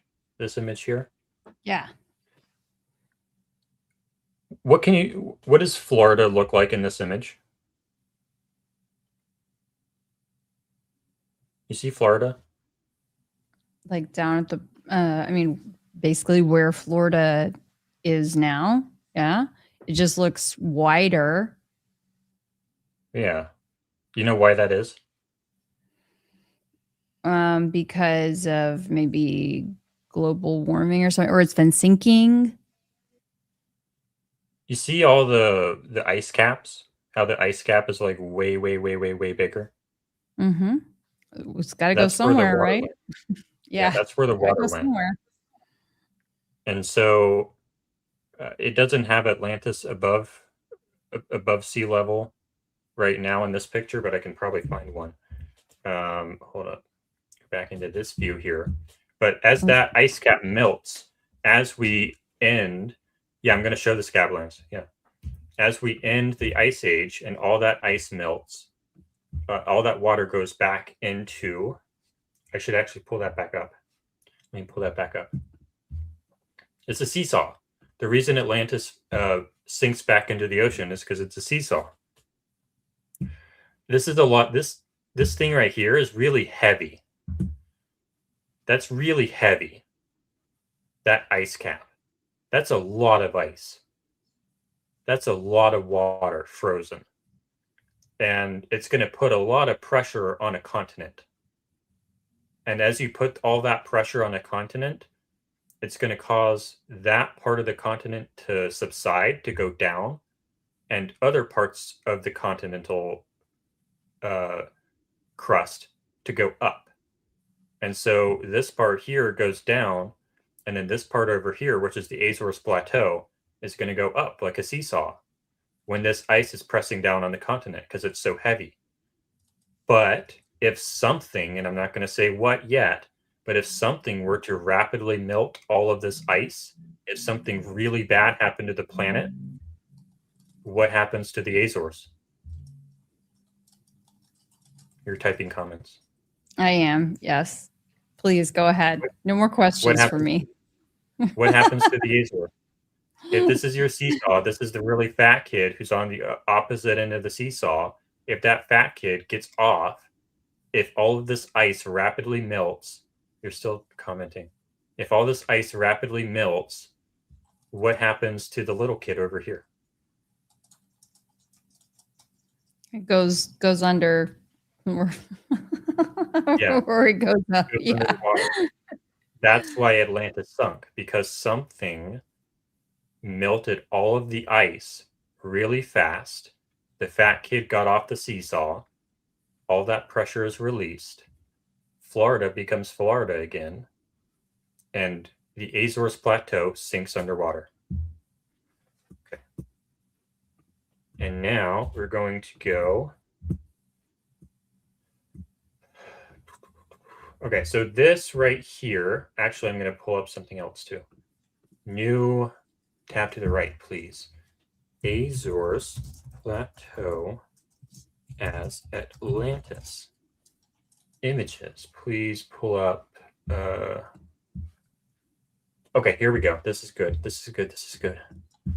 This image here would be what the Azores Plateau would look like, roughly, when I need to move my mouse over here. This is what the Azores Plateau would look like during the last ice age, when it's above water. And I'm going to get a better image of it. That massive continent right there. That's Atlantis. That's what happens when the fat kid is on the seesaw. When there's an ice sheet right here. This is another image of it right here. But that's the image you're looking at right here. Just imagine that continent right there because of all this ice, all this pressure on Canada. Okay? But this is what it looks like now. You can see sort of the outline of that continent right there.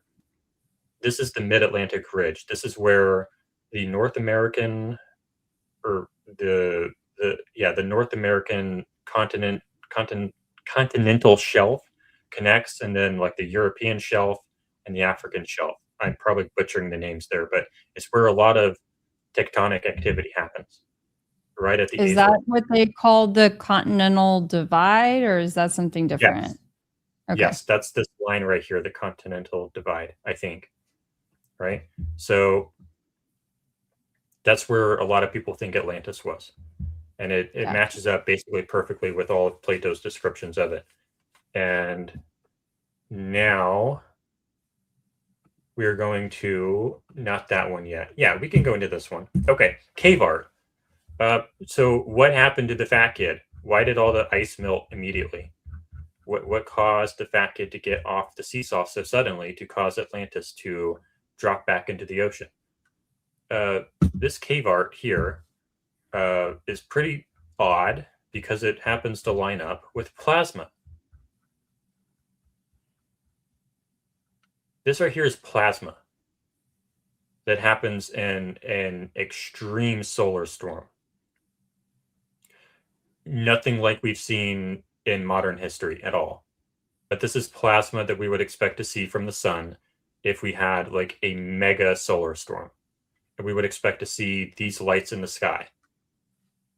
And the solar storm I'm talking about is a world-ending solar storm. There would be a cataclysm that would be able to melt that polar ice cap. Check out this cave art. Look at all these little figures here. There's some better ones too. They're drawing a solar storm. Plasma. What is a solar storm? Yeah, I see plasma apocalypse. Yeah. You see the dots right here to the left and the right side of this figure? And you see the two dots right here on the plasma? We need Christy Lee. Christy Lee is like in the zone on this. I mean, she is popping off. She's like, I'm 3 minutes ahead of Jordan. Sorry, I love this stuff. I'm like, Christy Lee, you should be sitting in my seat tonight. Okay, you see like how it has the two dots, Kelly, and it has the two dots. Okay. Like it's plasma. They're drawing plasma in the sky, and the plasma is what's killing them. What are these two dots are plasma, and you only get that in a world-ending solar storm. So you wonder what happened to the lost high technology. Mm-hmm. Why do we not know who built this stuff and why and how? This cave art is telling us why. This is what they saw in the sky.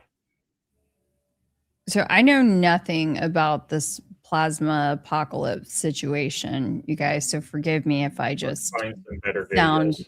very, uneducated. But which, I mean, clearly I am on this topic. But I mean, how quickly would this have happened? Pretty fast. Oh, this is Like 2 hours? when you say Why is pretty it 2 hours? fast,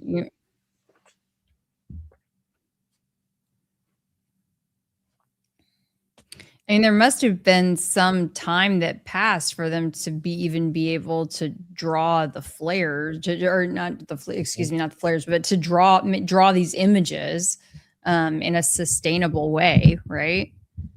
Yes. So it wasn't like an instantaneous flash, No, it was a long solar storm. annihilation, I'm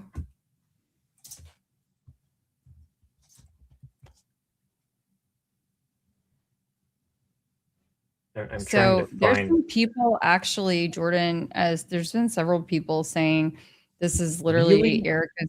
Yeah. So if somebody could, I don't know, DM me or something, like a link or to Jordan, that would be helpful, because I haven't, or direct us to where we can find that to pull it up. I'm curious to kind of come full circle and tie that in. Well, let's do that. So let's find. This is the plasma here. Is that a letter E? I guess if it's upside down, it could be. But I mean, is it just a letter E though? I don't know. But this should be a good video. Squatting man can be found on every continent all over the world, regardless of time period. It was drawn by multitudes of civilizations that supposedly had no contact with each other. If we buy that story, then we are left with a much weirder conclusion, that they all saw the same thing. It would be easy to say that this is an abstract human stick figure if it wasn't for the distinct features like the right angle knees, thin appendages, and elbows pointing directly up and down, and most notably the two circles on either side. Many of the glyphs also display the neck sprouting off into multiple heads, or one big spiraling head. More elaborate depictions later in time show the figures holding lightning bolts or scorpions on either side while remaining symmetrical. With all of these, if it was found in one glyph, we would say, cool, moving on, and squatting man. I wish that showed you the actual plasma part though. Let's go back to shorts here. Where maybe this one? No. No, please go back to shorts. I wish there was one that actually showed you the plasma part. Where's the plasma? Plasma. And it keeps going back to that. I want it to go to shorts. This is one of the reasons we know that the width of a human hand, massive heat and shock, which we would not see without they also hit. No. I'm going to try. Can you read some comments? I'm going to try to find this. Yep.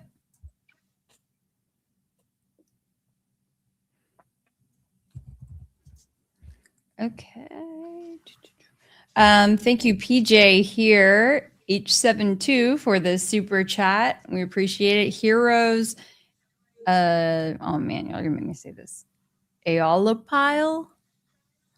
First century built the first idea of steam engines. So many years later, 1700s, we were able to put cylinder piston steam in play to create trains. It shows how advanced the people were. Thank you for being here. It seems like you guys are super engaged in the topic. It is fascinating.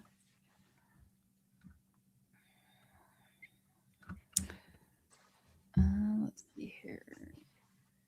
Girl Friday on Tuesday said Frank Lloyd Wright came up with a concrete house that you could have poured into a mold and set very quickly, and it was supposed to be cool in the summer and warm in the winter. think that was when we were discussing the concept of insulation earlier.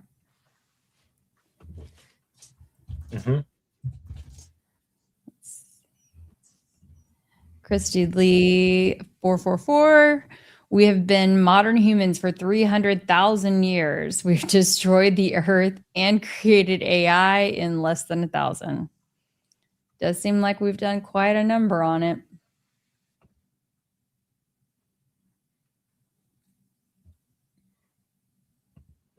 Okay, here's the video. Okay. Go ahead. Isaac Golds 369 said the first weather manipulation ever, or an impact by an asteroid. Yeah, the comet impact is another hypothesis aside from solar flare. So here is the video I was looking for. The central column you see in this stylized representation is the axis of the discharge. Wrapped around the axis is a torus or donut-like tubular sheet of charged particles. The observer sees through the transparent formation, champagne glass above, squashed bell shape below, so the plasma density is greatest at the limbs. Drawn in 2 dimensions, the formation matches the stick man carved globally on stone by the thousands. The 2 dots under the stick man's arms are the exceedingly bright, high-energy radiation called synchrotron radiation, emitted from the center of the torus. The current sheets continually warp as the electric discharge progresses, and this form is not uncommon. A 2-dimensional representation might look like this. Pratt's work has shown that the stickman, the duck-headed version of the American Southwest, and variations from Hawaii to Saudi Arabia, is a plasma discharge formation, a subject on which he is an acknowledged world expert. Okay. Now we're going to go to flood myth. All over the world, including the Bible, we have stories that are Noah's flood and different variations of Noah's flood. Basically, every continent and every culture that goes back that far has a flood myth. They have a story that has been passed down generation to generation over thousands of years that says, hey, a very long time ago, there was a huge flood and a lot of people died, and the planet, like the original title, it was a time when the planet wept.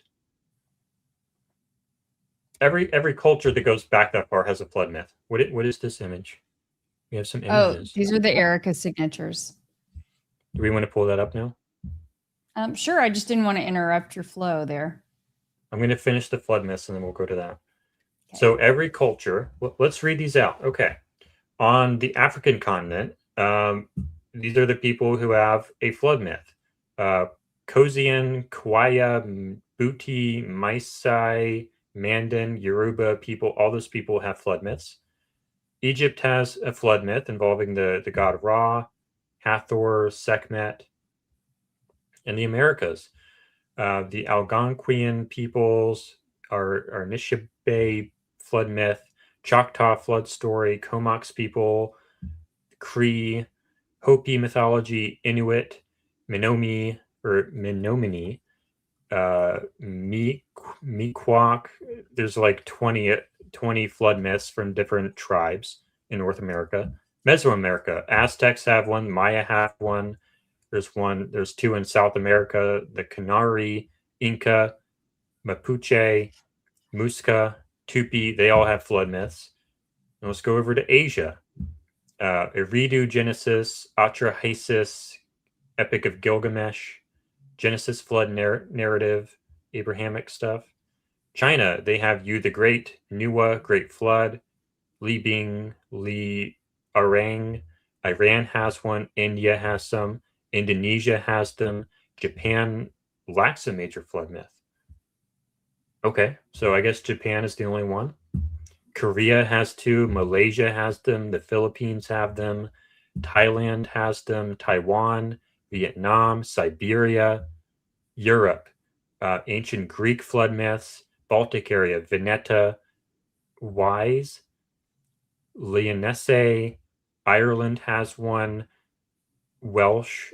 I don't know what the difference between Ireland and Welsh is, but Welsh has two, Bashkir has one, Finland has a flood myth, Australia has flood myths, Polynesia has flood myths.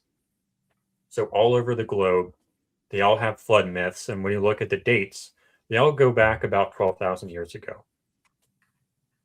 So something happened 12,000 years ago. Jordan, what makes it a myth? It's a story that's passed down generation to generation to generation to generation. But does that, I guess myth, I think in my mind, perhaps implies that it's not true.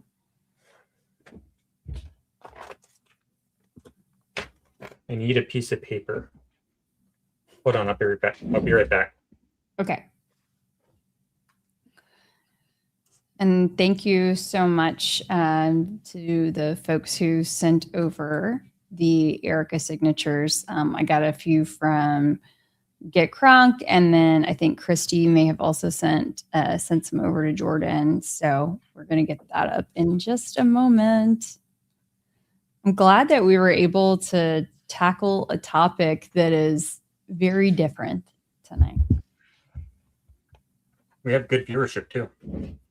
Very good viewership, actually.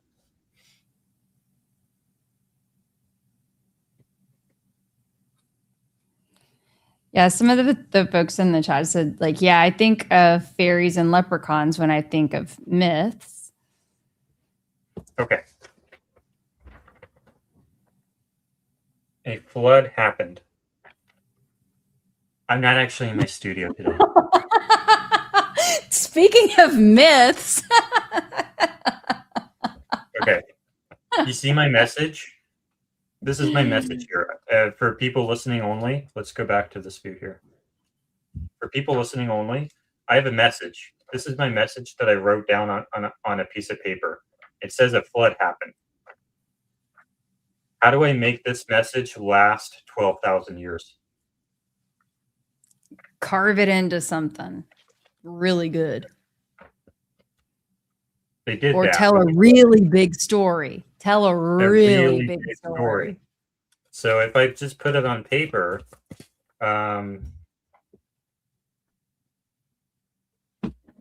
what's that? Oh, I thought maybe you had some guests, unexpected guests in your room. What happened? Oh. Uh-oh, you guys are getting crazy. The experiments could hold on. That's giving me vibes from the case now. What happens to paper? Is that going to last 12,000 years? Nope. So how do we make this my message? A flood happened. How do we make that last?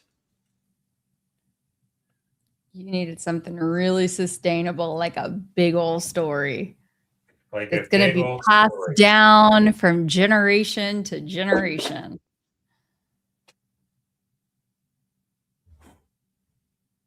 I need to put this in the sink. So expand on that. Okay. Well, I mean, it kind of gives, I guess, a little bit of biblical vibes too. I think we could kind of tie that into how stories have been passed down over, centuries probably, and then evolve over time. And some stories don't make the cut. Some stories don't make the cut. So when we talk about a myth in this context, we're talking about a really big story, about a really big thing that happened that we tell over and over and over and over and over and over again through generations, through generations, through generations. And we call them myths because they sound like fantastical stories, but that's how we encode information through our species through thousands of years, is with myths. They sound like fantastical stories, and you can add all kinds of crazy details to them. But if we see the same basic story of a flood happening in myths all over the entire world, all happening at the same time, that means something. That's how we communicate over thousands of years. That something really bad happened a really long time ago, and it had something to do with water.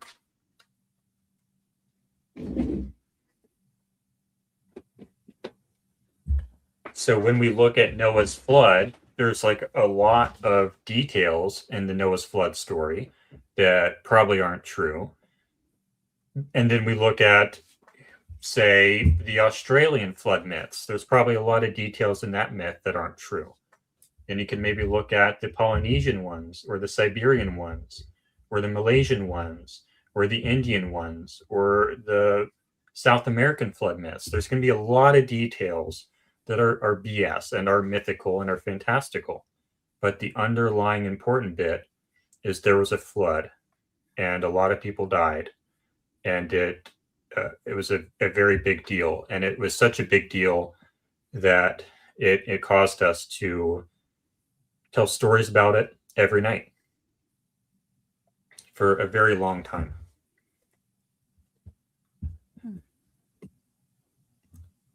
So we have, let's go into this view here.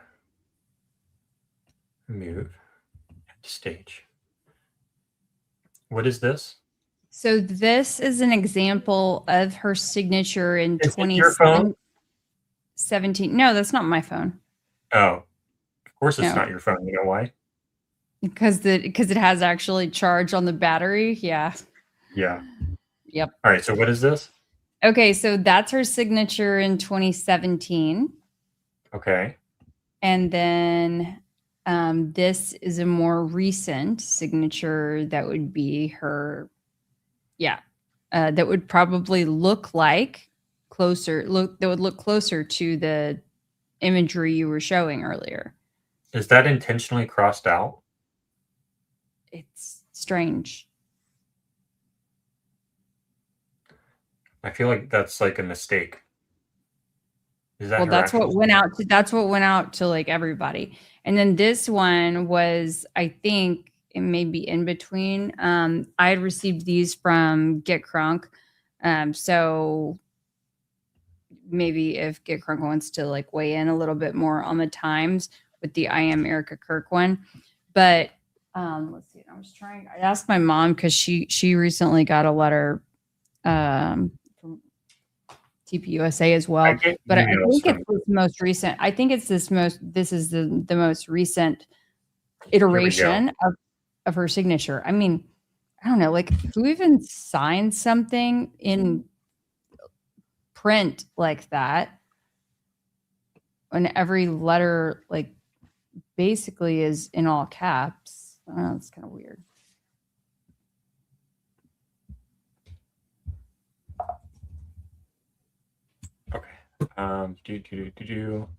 I have an email from Erica Kirk, and I'm going to put that on the stage if it will allow me. This is her email signature. Don't know what to make of that, but I mean, that looks like if you've ever done a DocuSign and you can just use the auto signature option. Yeah, that's the DocuSign version. Yeah, that doesn't look like how her signature has previously looked. I digress. But how is okay? So so can you pull up that image that you were showing us previously? That had made everyone key into the signature. No. The theory that you had up a few minutes ago. This stuff? Yes. Yeah. I mean, it's just an E, isn't it? Yeah, I mean, I don't see the, of course I don't see the dots, but yeah, it looks, I mean,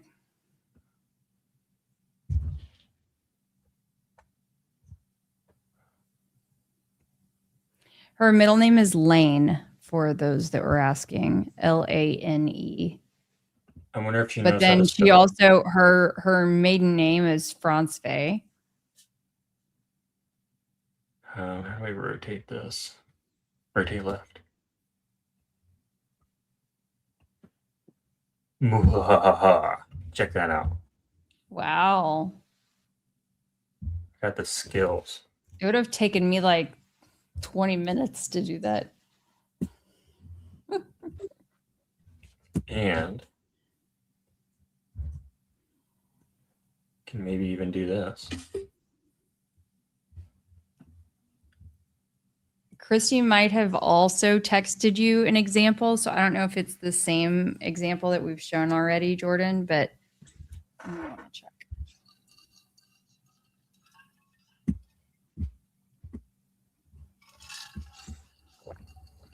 I think that's the same one. Okay. Wow. I mean, so JR Nana Boomer, I mean, I didn't realize that they weren't teaching cursive anymore. They're teaching cursive at my son's school. I mean, when he was going into second or third grade. And in fact, part of the reason why is because for some kids with like dysgraphia, which is sort of a condition that impacts your ability to write and form certain letters, is just more challenging. Anyway, cursive actually can be a little easier for those people with dysgraphia over printing. All right, so the image on the right is courtesy of Christy, Kelly's moderator. I mean, it's just an E, isn't it? Yeah, that's what an E looks like. All right. It's interesting though. Definitely an evolution. My signature, I'll tell you, has looked the same for decades. Funny little story. Y'all know I always like to share little anecdotes, but I remember back when I was, maybe junior high or something, like sitting in, I grew up going to like Southern Baptist, like First Baptist Church or something like that with my parents. And my dad, when he would sit next to me and I was kind of zoning out, we would practice my signature on the program, and that would keep me from, I mean, there was obviously no phones back then, but that would kind of reel me in for a few minutes, and then I could focus again on the message. Needed a fidget toy. Yeah, that's how I really learned how to do my signature. I can remember my dad like helping me do my signature. It's been the same since I was a kid. Yeah, mine too. I used to sign my social security card. That was like the first signature that I did. Really? That was actually, yeah. Yeah. And it's terrible, but yeah. We were working on where were we though? We just finished the flood. Yep.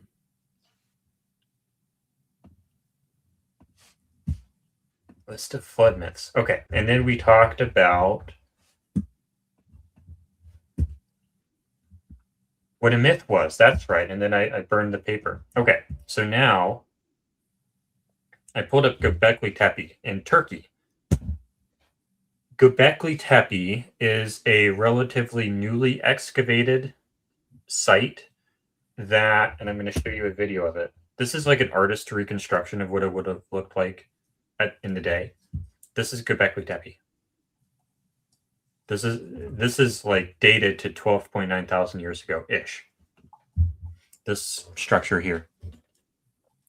This kind of threw archaeology in a loop because they didn't think that there was anything other than hunter-gatherers on planet Earth before like 6,000 years ago. They thought that for 300,000 years, it was just hunter-gatherers for like 300. What is 300 minus 6? 294. They thought it was just hunter-gatherers for 294,000 years. But then this site shows up and in Turkey, and it's 12,000 years ago. It's about 12,000 years old. So instead of 6,000 years ago, we were doing this kind of stuff. No, we were doing this kind of stuff 12,000 years ago. And yeah. Now let's go ahead and pull up a video of what it actually is. So the significance of this is it's very, very, very old, and it has completely overturned a lot of what archaeologists thought about how old human intelligence is, I guess. Let's try to find an actual video of what it looks like. This is a good one. If we can find where he's actually there. So this is Göbekli Tepe here. They have a tent placed over it now. But this is what it looks like. This is 12,000 years old. And they have art written on some of these pillars that's like 3D. So it's like a three-dimensional like lizard thing that comes out of the stone. So it's not like you cut into the stone an image of a lizard. It's that like the lizard is actually coming out of the stone. So you have to cut the stone away to make the lizard. And this was 12,000 years ago.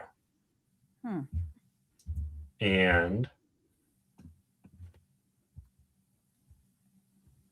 Tepe lizard. I'm going to try to find that lizard. Right here. That's one of the lizards that they have. Oh, wow. This is 12,000 years old.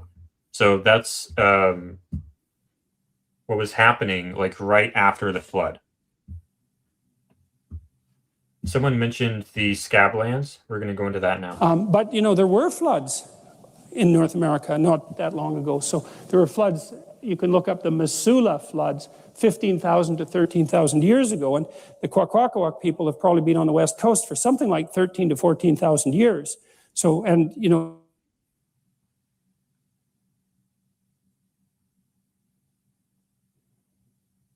that's why they're traditional. And so they have the same stories over generations. They remember the same stories. So when the Missoula floods, which were a consequence of melting glacial ice, discharged up to, they figure there were 55 of them between 15,000 and 13,000 years ago, discharged volumes up to 15 times the volume of the Amazon River. So these are major league floods. Okay.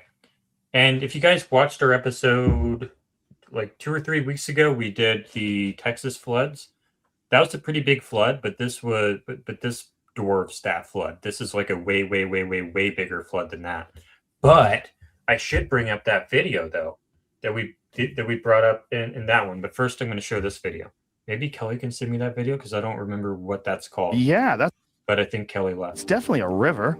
A river carved that. Okay, what you're looking at there is a gigantic extinct set of cataracts, like you would find at Niagara Falls, but to use Graham's term, writ large. We're looking at a ridge.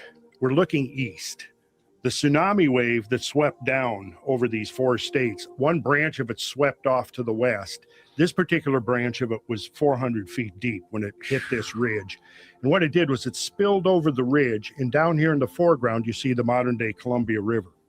From the top of the ridge, where you see the agriculture and the landscape, down to the rivers, about 1,000 feet. Wow. So you basically have to picture, you've got this huge sheet of water, 300 to 400 feet deep. It's rushing over, and it finds the lowest spot within this ridge, and that's where it starts focusing its energy. And as it does, it begins to just strip away the rock. Now, what you're looking at here is this cataract complex is about 5 miles across. And the water came, and you see you've got those kind of curved Finger Lakes at the top. And those tunnels. Those are potholes. That's insane. Potholes are formed by underwater turbulence. And flood this swiftly moving with this much turbulence, you literally have vorticular eddies, high intensity, high amplitude, high energy underwater tornadoes, literally underwater tornadoes. Now, these underwater tornadoes are typically, in this case, about a half a mile wide. Oh my God. And they're spinning at a high rate of speed, and they're right there, they're probably 600 feet deep because the water pouring over the ridge is at least 200, and you can see what it's done. So that's the scablands that someone was asking about earlier. I don't know if that specific one is the scablands, but basically, Keli, do you remember that video when we did the Texas floods where it was like a stream and then it turned into a river and then it turned into like the ocean under the bridge? Yes, of course. How do I find that video again? Okay, here, I'll grab it. Basically, it's that times 100. But I want to show people that again. It's a very compelling video. Of a flood. I want to Of show a flood. people. Yeah. I think we did that one. Yeah. Scarika Kirk says, this is so interesting. I've never researched this. I'm definitely going to go back to see the beginning. Perfect. Yeah, I think this is a pretty cool topic.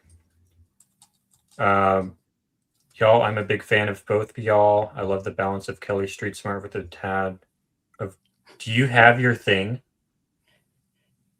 Oh, yeah, but I didn't blow it up. After you find the video, can you blow it up? Yes. Okay. We'll pull that back up. Chuck Fizzle, Revelation 17, Erica of Babylon. What? All right, while you find that video, I'm going to look this up. Erica of Babylon. Let me turn this off. Revelation. I don't think it's Erica of Babylon. It might be something of Babylon. Babylon, the prostitute on the beast. Babylon the Great, the mother of prostitutes and of the abominations of the earth. I saw that the woman was drunk with the blood of God's holy people, the blood of those who bore testimony to Jesus. Okay, I don't know what that has to do with Erica. I'm sure there's a connection. But anyway, Keli, while you look for the video, have you heard of the Book of Enoch? I know I've heard of it before, but I mean, I can't quote it for you. Did you know that the Book of Enoch was in the Dead Sea Scrolls? Maybe. It's supposed to be in the Bible, but it's not because it literally talks about aliens. Mm.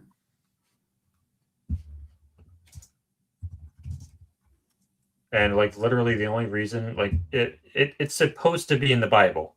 It was found with all of like when they found the Dead Sea Scrolls, it had the whole Old Testament plus the Book of Enoch. And the Book of Enoch literally talks about UFOs. And he goes into the spaceship and there's all these displays. I'm going to try to find this here. Roughly 100. There's a video of this somewhere that I need to find. Book of Enoch. Vision spaceship. Where is it? We have some dead air here, but it's like a long forgotten book of the Bible that literally talks about UFOs. It's crazy. And I'm going to try to find this video, but I don't think I'm going to. They do like an artistic representation of what, and this is, I can't find the video. I don't know where the video is that I found, but he goes on a spaceship and it's like a long lost book of the Bible. So that's really interesting. And the only reason they didn't include it is because he goes on a spaceship and that was in the Dead Sea Scrolls. It's not portrayed as a spaceship. It's just portrayed as I went up into the sky and I walked around and there were lights everywhere and I could look down upon the earth and I could see the continents and there were these screens where people were in the screens. And it's like someone 1,000 years ago would think it was just magic and it was God. It was like, that's a spaceship, dude. That's what you're talking about. I just put the flood video in the private chat. If you could run it, because I'm on this hotel Wi-Fi and it's a little iffy. Thank you, Kelly. We have it now. And comments. How do I get this off? There. Okay, so this is like a flood, and this has been called underground tsunami. Well, maybe I shouldn't say that yet. Anyway. Okay. Yeah. It's pretty fascinating when you consider that to see it, the water like literally rushing in like a wall at the beginning of this video. And it elapses over 37 minutes. So when we talk about the Missoula floods that guy Randall Carlson was talking about, imagine this, but 100 times bigger. That's what the Missoula floods was. Probably more than 100 times bigger. And for the purposes of this video that Jordan is showing y'all right now, keep in mind too, it's wild enough to see this massive amount of water running and rushing. You see and probably Jordan, if you do scan along, you can probably see like where some of those trees get enveloped in the water. But when you see that initial wall of water come through, and then the distance between, where the riverbed was all the way up to the base of the bridge, and the timing in which this happened, there are no cuts in this video. It's crazy. Just imagine this 100 times more. And this is we're coming up on almost a year. So July 4th of last summer in the Texas Hill Country in the Kerr County area. I'm trying to find. I'm actually going to DC in a couple of weeks. Jordan, I don't know if I mentioned that to you. Yeah. To advocate for flood recovery and survivors at the Capitol. Oh, you told me. Yeah, so imagine that 100 times more. And then we're going to do something else here real fast. Have you seen the movie 2012? Doesn't ring a bell. The End of the World video 2012?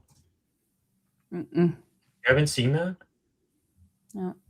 What? Thank you, Shauna. Anyone that hasn't watched that episode, you definitely should. Yep. Yes. I try to find a good video of a tsunami here.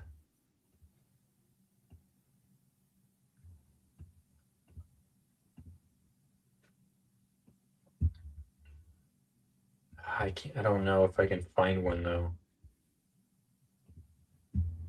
This is good.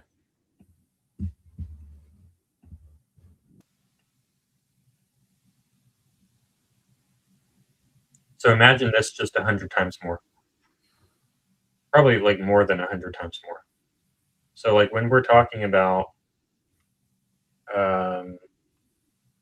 to the bedrock here, it's about 1,000 feet. Wow. So you basically have to picture you've got this huge sheet of water, 300 to 400 feet deep. It's rushing over and it finds the lowest spot within this ridge, and that's where it starts focusing its energy. And as it does, it begins to just strip away the rock. Now, what you're looking at here is this cataract complex is about 5 miles across. And the water came in, you see, you've got those kind of curved finger lakes at the top. And those tunnels. Those are potholes. That's insane. Potholes are formed by underwater turbulence, and flood this swiftly moving with this much turbulence, you literally have vorticular eddies, high intensity, high amplitude, high energy, underwater tornadoes, literally underwater tornadoes. Now, these underwater tornadoes are typically, in this case, about a half a mile wide. Oh my God. And they're spinning at a high rate of speed. And they're right there. They're probably. Now we need, where did it go? Oh, here it is. So again, like imagine this just 100 times more doing what he was talking about in that short video. 100 times bigger than this. So that's what happened. That was what was going on in North America.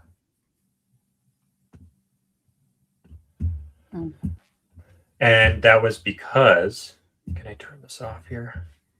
That was because when this thing melts, all that water has to go somewhere. And it went somewhere, and that caused all the flooding down here. The scablands are over here. That's where all those floods happened. That's why Atlantis subsides, goes underwater. And that's why we have flood myths all over the world. That's why Florida is now much skinnier. That's why the sea level rose. And that's why we lost our technology.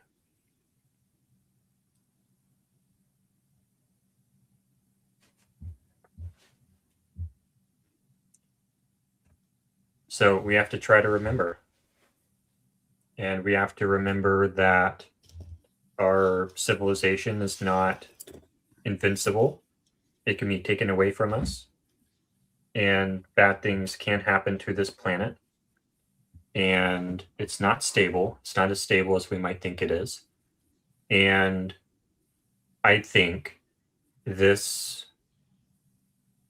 if this is true, if this is what actually happened, which a lot of people think it is true, then we are a species with amnesia. This is Graham Hancock's quote. 300,000 years of history, 294 of which are missing. We don't know who we are. Can you repeat those numbers again? We have anatomically modern humans have been around for 300,000 years. Our history only goes back 6,000. So we don't know who we are. Imagine if you are 30 years old and you only remember the last 6 months of your life. Yeah. I don't think that the math quite works, but that's basically who we are. We only remember the last 6 months of our life, probably less than that. I think the math works out, so it's only probably 2 months. So if you could only remember the last 2 months of your life, you don't know who you are. You have no idea. Yeah.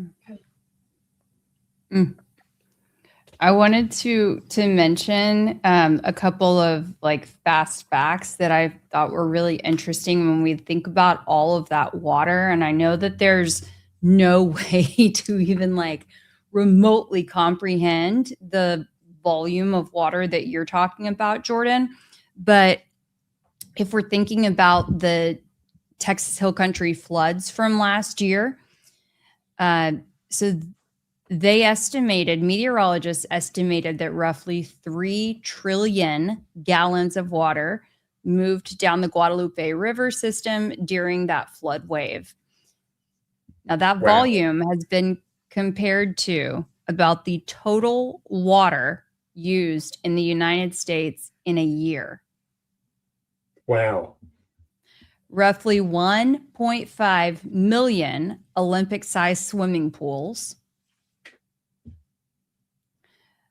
or about 1.5 months of flow over Niagara Falls. In that little river? Yeah. Yeah, we gotta, I don't know, I don't think Ryan would be watching right now, but if he is, we gotta do that episode and try to figure out what on earth happened.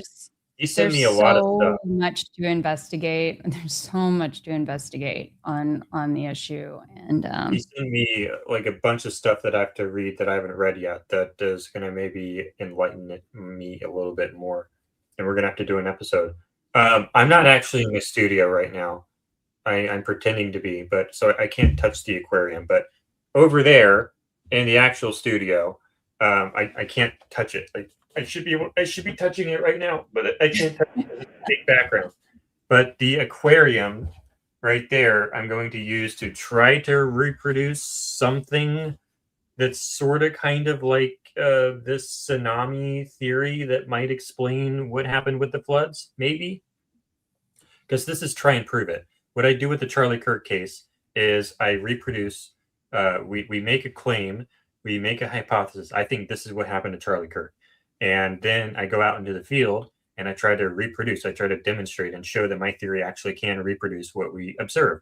So if we're going to have a theory on what physically caused the floods, I should be able to, in some form, reproduce some kind of system in a tank that maybe sort of reproduces what the theory might be, even if only just to show people. I want to show people so that I can understand it, because the way my mind works is, and this actually is kind of interesting, like especially with like the X spaces stuff and some of the disagreements we've had, or not disagreements, but like where like my mind is not connecting with yours, right? I need to for me to feel like I understand a topic enough to talk about it, I have to understand every single detail.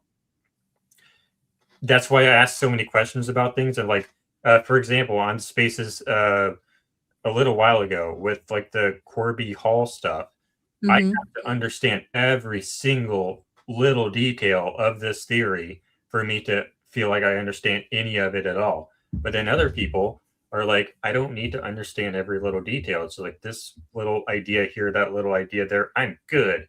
But me, I have to understand the nitty-gritty down to every last detail. So that's why I want to do it in a tank. I want to do it with my own hands and understand exactly how the theory would work.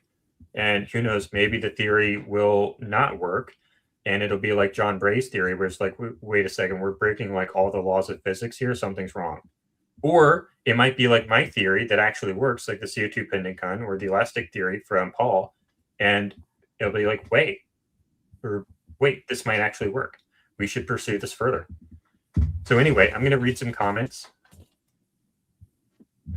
Then maybe you can blow up your thing, and we can go back to that other comment. Yeah. Oh, yeah. Thank you for reminding me. I seem like a meta systems thinker. It's called introverted thinking, MBTI, Carl Jung, cognitive functions. With extreme pattern recognition skills, that would be intuition. Architectural autodidact. I don't know what that means. I think I know what that means, but I don't know. But if you look at MBTI, I made Kelly do this personality test the other day, or like last week or something. And I'm not going to say your personality type, but I don't care. I'm not going to share mine. But yeah. Okay, then anyway, you'll know how to manipulate me, right? Yeah.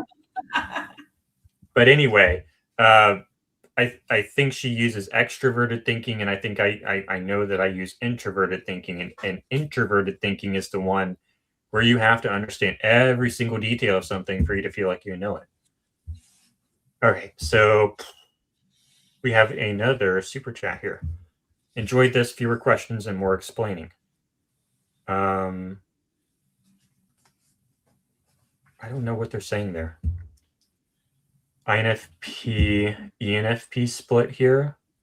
What? No way.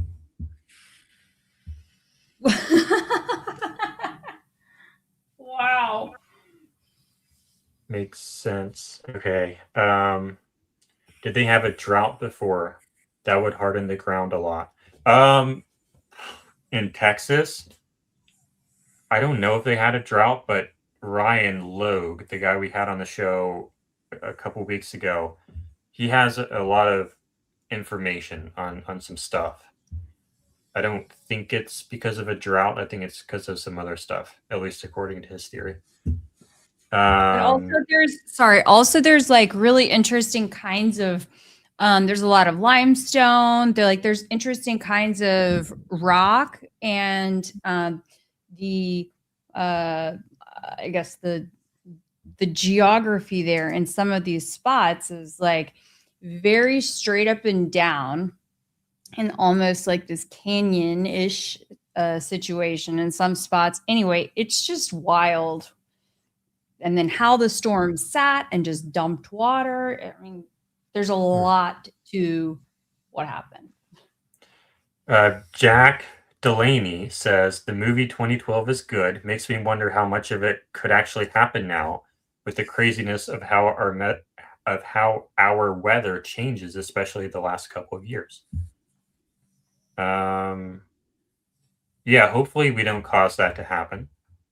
Be terrific if that did not happen. Randall Carlson is smart, but he doesn't think Freemasons are dangerous, which makes him dumb. I don't know. I mean, I don't know any Freemasons, so I can't comment on their personality traits. I don't know. Ruby C. Kinglet says I was unable to keep my eyes open at 10 p.m. Y'all are responsible for my algorithm kicking in. Yeah, we're night owls, Kelly and I. This one, I think we already read this one. Randall Carlson is a wealth of information. Thanks for sharing. I found him while doing research on Freemasonry. Gosh. I'll be right back. Oh my goodness.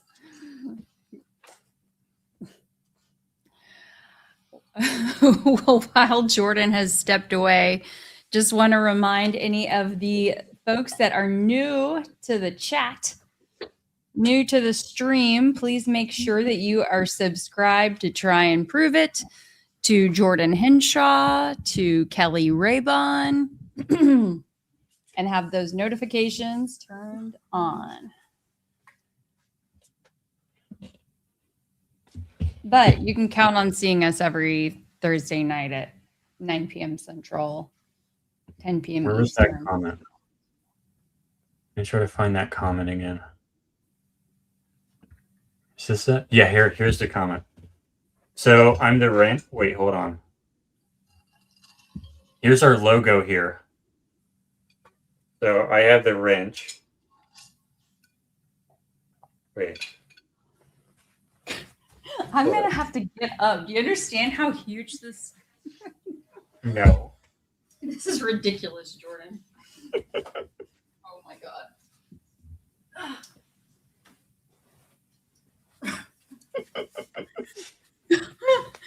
This thing is almost as big as me.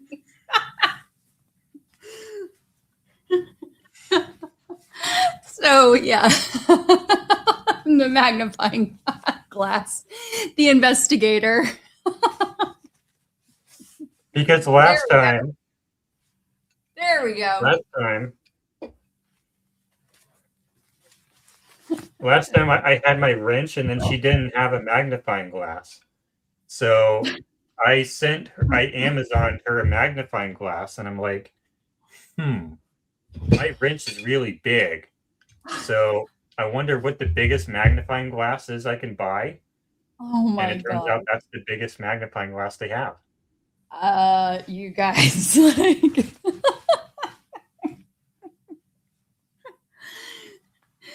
oh, it magnifies all right.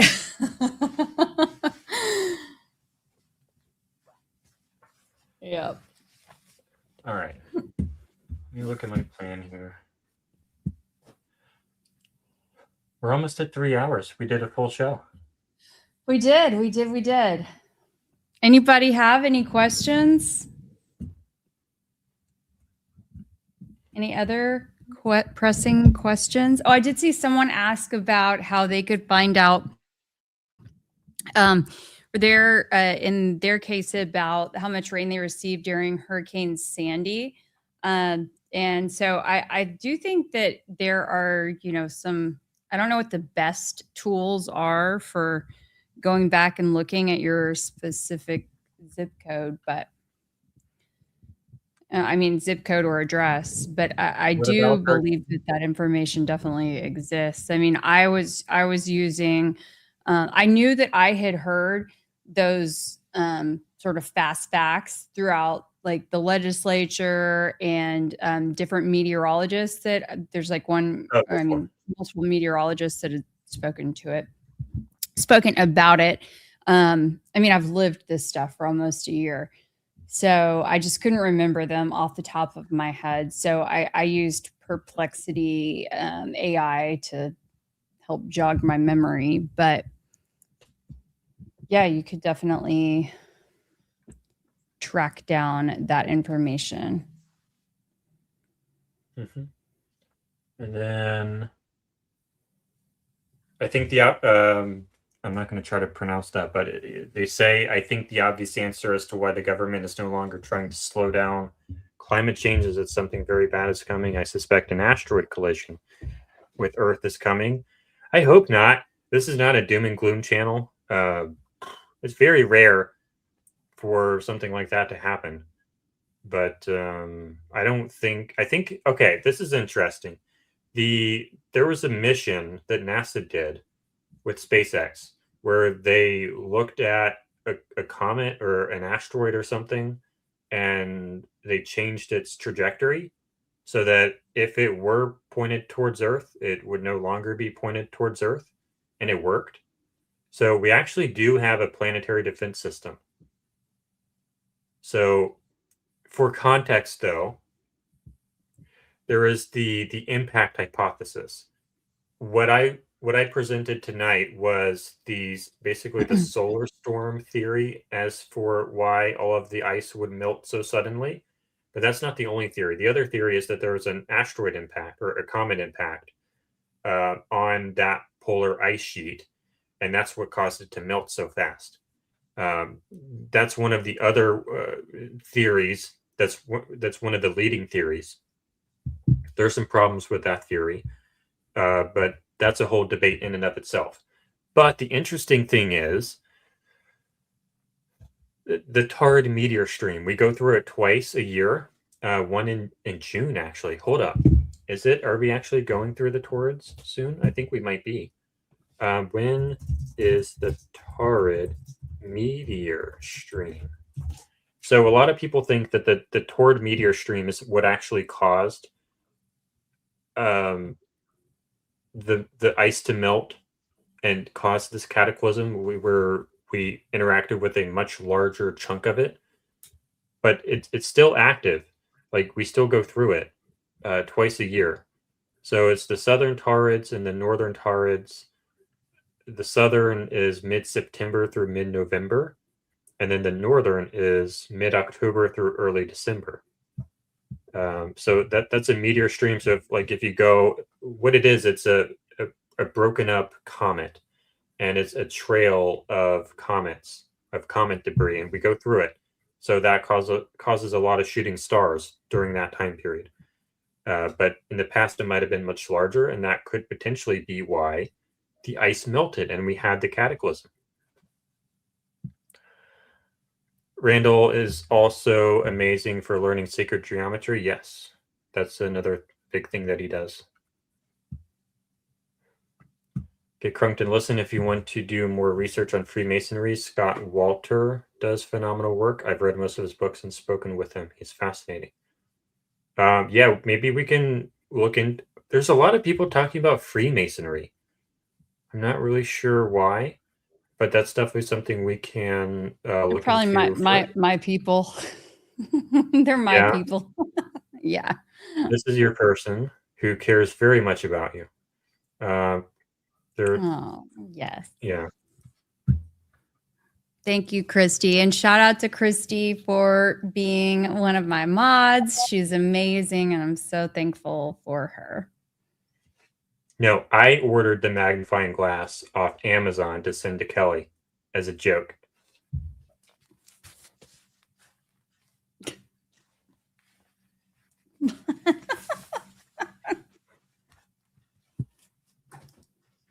So the Nephilim, that's an interesting thing. I just listened to a Tucker Carlson podcast, like the first hour of it. that was on the Nephilim, or the Nephilim, plural. Basically, they're giants, and they're in the Bible, and like you read like Genesis chapter 6, and it talks about the Nephilim, and it's like, who are these people? It's like a whole thing. It's really interesting. There's a lot of good reasons to think that giants walked the earth, and that like they interbred with aliens or something, because there's these skulls. I think Kelly's busy, but I guess. Sorry, I'm listening to you. I was trying to pull up a video that I'm sending it to my computer. So from Turkey, and looking at one of the historic cities, cave cities. Oh yeah, let's do it. Just for something, but please continue. Okay. What was I going to do? Oh, the skulls. Okay.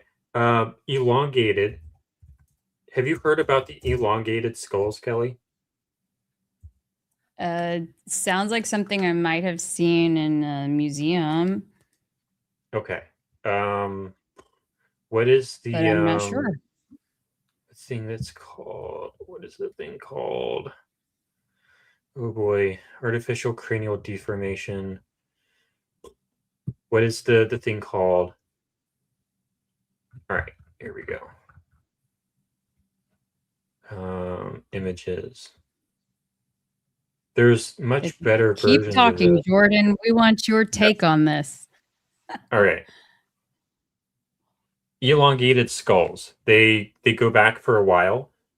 Oh, most of the elongated skulls that we find are just normal humans with, like, when you have a baby and you wanted to have an elongated skull for whatever reason, you like strap boards to their head to like shape their skull to make it elongated.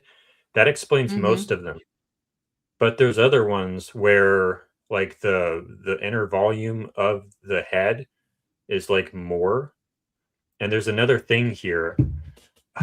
I'm trying to remember what the thing is called. There's a joint on the skull. I really wish I could find it. I wish I could remember what it's called, but there's like a joint. There's 2 different sheets of the skull that join together. Yes. I know exactly what you're talking about, and it's escaping me. But there's a period of time, you mean, before it closes? Yes. Yeah. And okay. Yeah. They call it like the soft spot on babies, you know, like, I mean, that's just kind of but there's a specific one, and it's because the head needs to get smaller to go through whatever. Cranial suture, maybe? Cranial suture. Thank you. That's what I meant to say. Yes, cranial suture. There are skulls that don't have that. There are elongated skulls that don't have the cranial suture. And those are the ones with like excess volume. And so it's like that's not from boards being placed on the head. Like, that's genetic, and it's like not human. So like the skull right here, I think that one's artificial. This one is almost certainly artificial. Most of these are going to be artificial, but there's ones that are not artificial.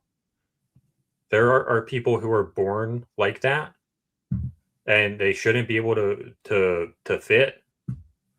So it's like, what are their genetics? Like, who are these people? Why do people do this head binding thing to make their heads long and elongated? What started that? Are they trying to copy someone who has that genetically? It kind of seems like it, because we have ones that are genetic and ones that aren't genetic. I mean, it's kind of giving Conehead vibes. What's Conehead? Oh, you're too young. You're too young. You're going to have to Google it. We're going to need, for all of us old folks in the stream. Oh, yeah. Yeah. Yep. I know that. I knew what that was. But yeah. But I mean, but okay. So there's a different, I would say most people, well, I don't know, in the United States or modern day. I mean, are you talking about people still desire to have their heads like this? Oh, Because I don't know about today. okay, because I don't think so. people like in, I would say, modern day, these businesses that reshape babies' heads with the helmets, they're making a killing. But they Are they want the doing head to be elongated skulls normal though? and round and, Yeah, pretty and not flat. yeah. But they don't do elongated skulls, do they?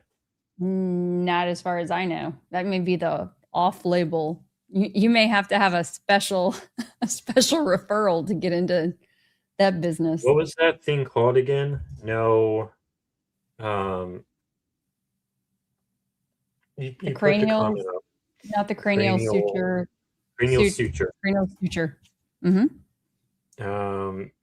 Oh,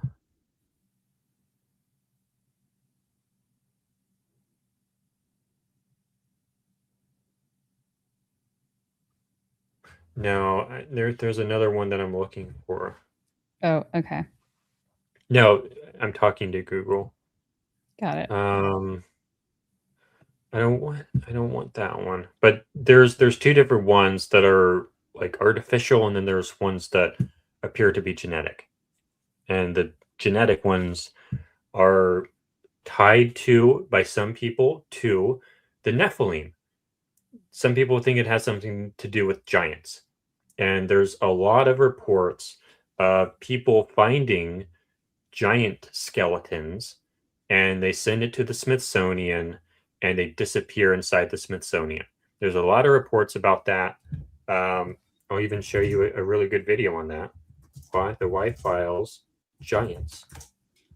This is a good episode from the Y-Files here on giants. You should watch that later. I'm talking to the audience. Because I'm not going to. I know you're not going to, because we still have that other thing we need to watch.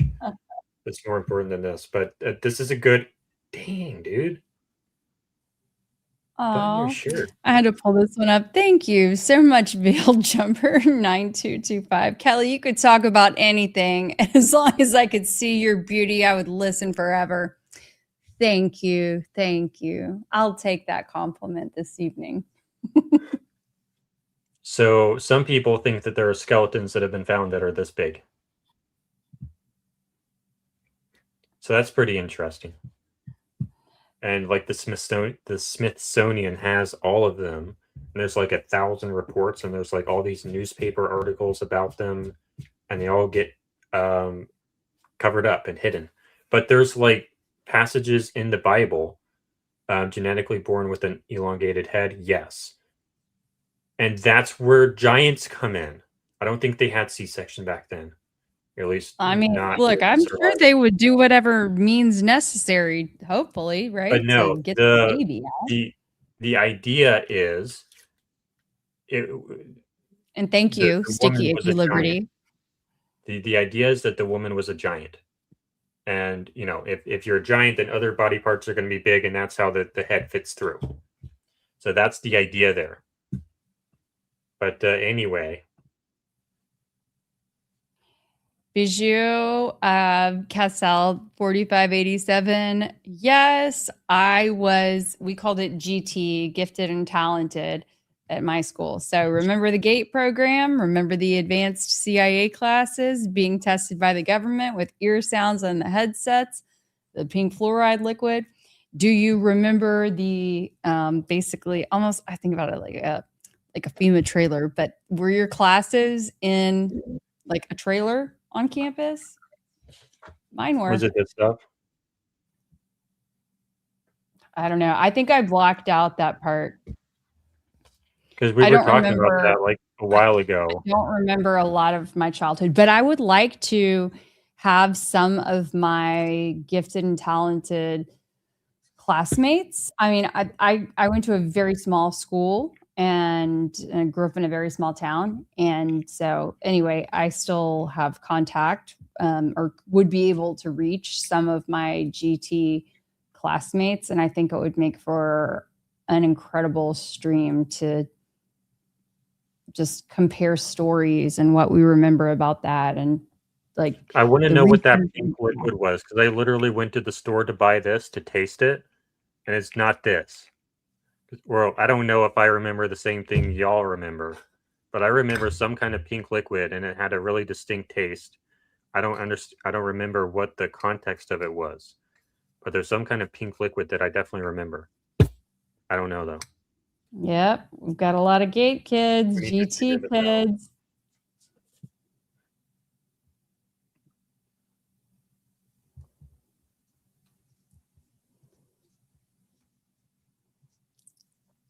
We were called out of class for GT. Yep. That's how it was. Yeah, we need to talk about that and figure that out.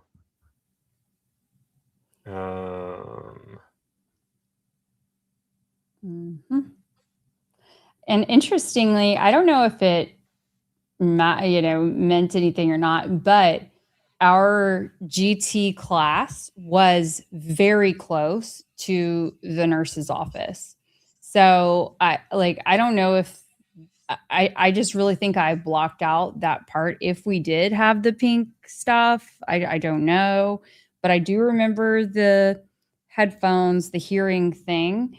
And anyway, I don't know if, and unfortunately, you guys, this is another, I don't know. I always can go off on tangents, but my GT teacher and I were, we kept up with each other over time. Okay, hold on. For the audience, what's GT? Gifted and talented. Okay. And that's the same thing as GATE. It's just, they called it gifted and talented education, I think, but just, we called it GT. And so, but anyway, we kept up with each other over time, and she passed away a couple of years ago, and I went to her funeral, and they'd spoken about me in her eulogy and things like that. Like, I mean, just really sad. But I'd wish, if she was still alive, I know that she would spill the tea. I just know she'd spill the tea for us. Yeah, I just texted you, or so we have a mental note of that. We should figure something out. It's funny. Shauna said, did we go to the same school? Well, we definitely need to compare notes, because I was born in 1985 as well. So I just noticed that. we could have been MK Ultra. You better be careful with that stuff, though, because you don't want to end up like Tyler Robinson. Well, I mean, look, at 41, I mean, knock on wood, I think I've made it past that stage, but. I hope so. You never know, though. You could be a sleeper cell. Oh, don't start the rumor mill. My goodness, feed into the rumor mill.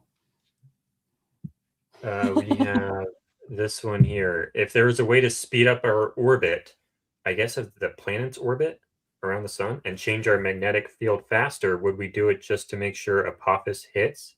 I think we would go the other way around in two different ways. We would make sure that Apophis doesn't hit, and we would be changing the orbit of Apophis, not of Earth, because Apophis is a lot smaller. Have you heard of Apophis? No. It's a meteor that's supposed to end the world.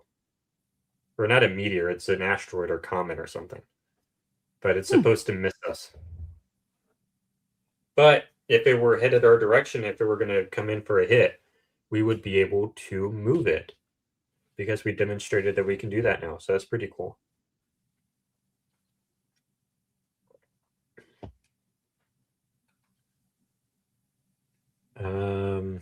Freemasonry was invented during the time of early Judaism. It was created during the time when Jews were enslaved by Egypt. There's actually no evidence that Jews were enslaved by Egypt at any scale. Yeah. This person also says, or no, this is the same person. Jews were forced to build pyramids, and Freemasonry used hand signals and codes to communicate. I don't know about forcing Jews to build the pyramids, but there's been a lot of hand signal stuff in this case, in the Charlie Kirk case. Yep, we have gone through some of that, and so if anybody wants to dive into that, we're always down. Or you can check our previous episodes. Yes. I think we talked about that on maybe it's one of the James May episodes. I think it was. Ethiopian Bible. Oh, there's the Ark of the Covenant is apparently in a church in Ethiopia, by the way. The Ethiopian Bible talks about how when Cain was banished, Cain and Abel? What? I don't know what they're talking. Maybe they're talking about Cain and Abel. When Cain was banished, the mark he was given allowed him to interact with the fallen angels and procreate. I don't know what on earth they're talking about. The fallen angels. Oh, we already did that one. Been trying to make godlike humans for thousands of years now. Just look at all the psychic MK Ultra babies. You're psychic a little bit. Mm-hmm. I only tell you about part of the stuff. I don't want to freak you out too much. I think you tuned out though because you're looking for a video. Here we go. I'm uploading a video. Yeah. I said yes. I think I am. Well, I mean, I am. I know that I am intuitive at least. And I said I don't want to freak you out with as many examples as I potentially could. Wait, what? When it comes to my intuition, like you have to be careful about not giving too many of them because people will really start to think you're weird. Can you give me 3? I've given you a lot of them. I mean, so many times I talk about things like even in this Charlie Kirk case, and then like a day, 2 days later, later in the day, sometimes whatever, but usually a couple of days. Then they happen. They're magically revealed. Magic. I mean, I shouldn't have used the word magic, but they're revealed. It's not because I have any sort of exclusive insight. It's just my intuition. Well, I mean, multiple times a day, every single day, I think about someone and then they text or they call. I mean, that's like a basic example. And it's even when it comes to things like somebody calling to remind of an appointment or like a bill, like my car insurance is due or something. And then I get like a text message reminder saying like 5 minutes later that my insurance payments due or something like that. So have you ever heard people say that time isn't real?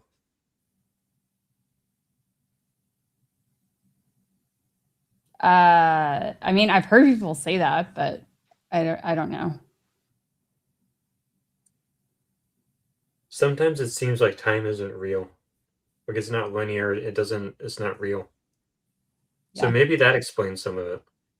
Maybe. Because like when you talk about other dimensions, like time is like one of the weird dimensions or something. Like I've just I've thought sometimes, and it seems like when I like think too hard, it seems like the past isn't actually the past and the future isn't actually the future. And it just seems like time is another dimension, like the 3 dimensions we have. And you should be able to just walk over to another time period like you can walk over a hill. And it seems like that should be possible. And that like all times all exist at the same time simultaneously. And we're just passing through it in like a one-dimensional way that's like very restricted. But it all exists all at once. So something that happened 7 years ago isn't 7 years away. It's right here. It's all happening at the same time. It's all happening simultaneously. And there's something that our brain does that allows us to perceive time in a linear fashion. But who knows? Maybe someone who has these like telepathy, where like you think of someone and then they immediately text you, or even if it's just an email, like an auto-generated email, maybe that's some kind of disconnect where time starts behaving more accurately to what it actually is. It's like maybe it's like a time glitch or something. I don't know. I guess that's a no. No, I'm listening. It's just the chat's intense too. And it's got me thinking. I don't have the energy to talk about it right now, but like how intuitive that, yeah. Are those tombs? Or is No, that they're like what you would call the cave villages. Like, so people lived in there. oh yeah? Yeah. There are also some that I'm gonna load some more in. It was only letting me do one at a time. I thought I had loaded So in this the is in one. Turkey. Yes, in Turkey. Mm-hmm.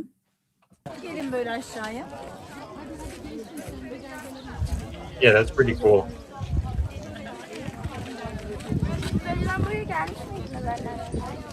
And there, so that's like a very religious site. I think if I can, gosh, I used to be able to say all of the names appropriately. I want to say it's Guerme.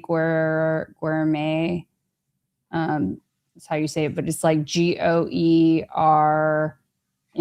something like that. Anyway, when you go inside, they have, like in some of these, there are paintings, like a full depiction of it. They're really beautiful, but like you're not allowed to take photos and things like that. So you have to be very. Is it this? That's in some of the area. We didn't go all the way into the into that underground city in particular. You did this Here we though. go. Let's see. Yeah, I did that. Do they just always have these hot air balloons just everywhere all the time? Yeah, I mean, it's an incredible. I've got some of those videos too, but yeah, it's an incredible way to view it. Is that like their primary method of transportation? No, it's tourism. It's tourism. It's very much tourism. There you go. Okay, some of the most beautiful. Oh wait, those are cave hotels, but still. Yeah, there you go. Centuries old cave churches of Turkey. Yeah, that's helpful.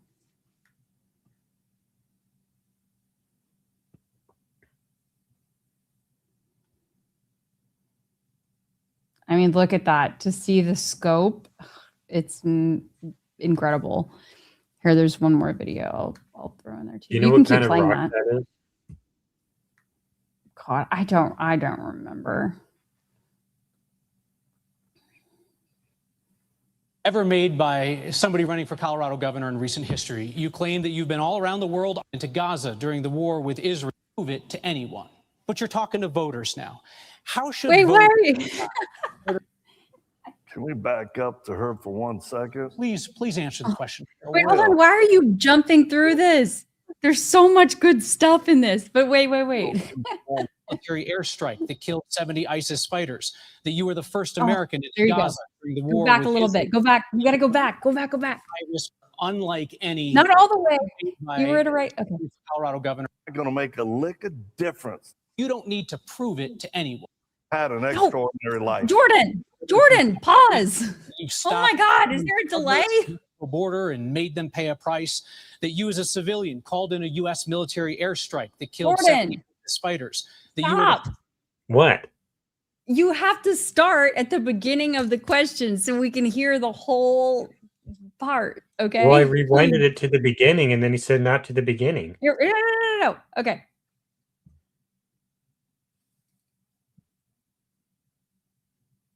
the beginning of when Kyle starts talking on that question.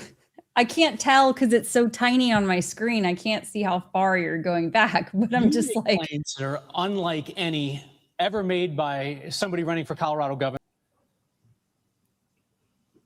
Can we back up to her for 1 second? Please answer the question, sir. I will. But this, I'll make a little informal complaint. The folks at home don't want to hear about her past and what she did. That's not going to make a lick of difference to those who are having trouble putting food on the table, Kyle, paying their electricity bill, having to try to figure out how they send their kids to school. Sir, how much of your time do you plan to burn before you answer the question of whether you tell the truth? Do I tell the truth? How should voters discern whether you have had one of the most extraordinary lives in human history or whether you are a liar and a fraud? Well, simply go back. I have 20 years of videos and documentation and people. We just had our head of security in Iraq call in a video today. The proof is just in people and what we document. I thought it was funny how you said when you came to the training center, the pictures and what we showed and things, it wasn't good enough for you. You're running for governor, and you spent precious little time answering the question other than to say that folks have to take the word of you and your staff for your accomplishments. No, I said thousands Mr. Bottoms, of a question people, for you Kyle. as we approach closings here. You Although I claim to have appreciate it. uncovered. Maybe we could do a stream with him. That would get views. I mean, look, I'm happy to ask. A short interview. Well, you have your other video here. There in another hole. She's Oh. traveled to another hole.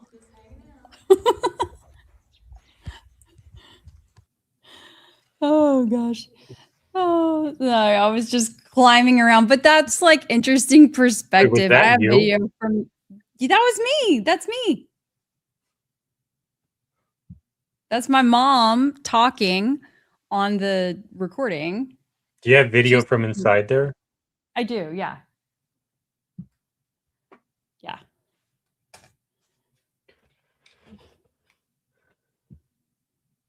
The retool time. Time for the retool time. Okay, let's ask the chat if they think that it would be worth it or that we should have him on. Or at least we're try not having to. him on. No, we're not. Why having not? him on. No, Okay. we don't need drama. But we do have a poll. Okay, then you can ask him if I should have him on. Because I know Colorado and I used to work there. I don't live there anymore, but you know. It says 88% yes, 13% no.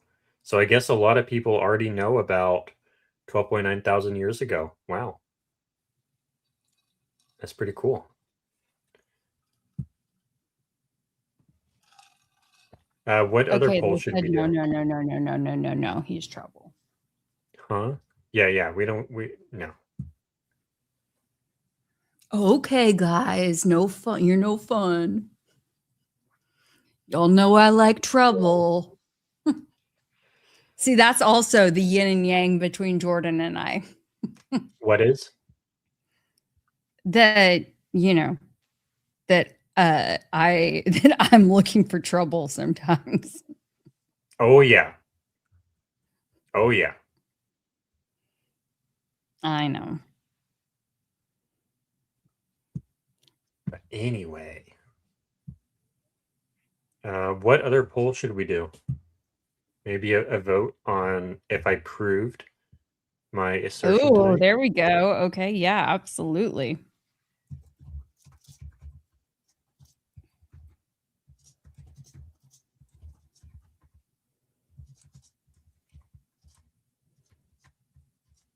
Okay, this one will be good. It's going to take a second to send to my computer, but it's a minute long. So, and I'm inside of that particular cave.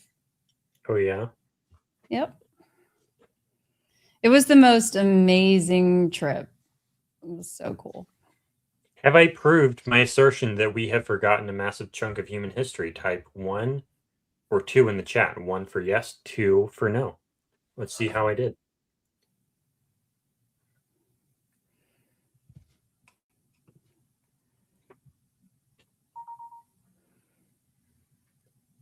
What other guests should we have on?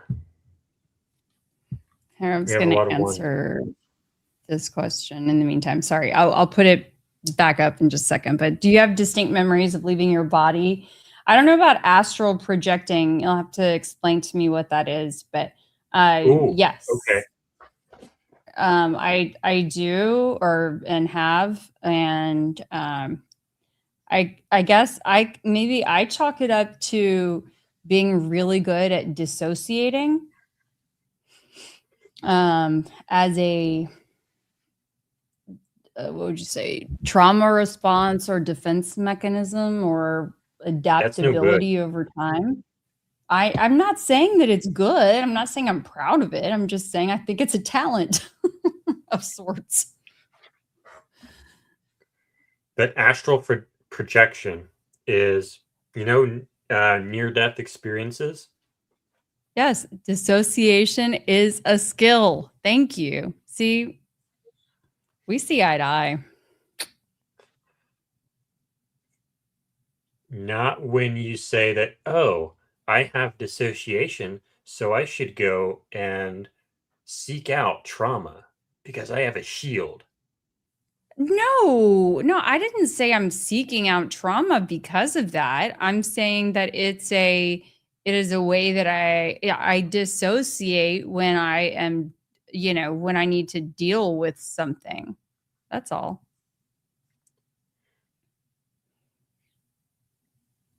Okay, so astral projection, near-death experiences. People will say that when they have a near-death experience, like on an operating table, they will like see their body from above their body, like their consciousness, their soul will like leave their body, and you can like look down.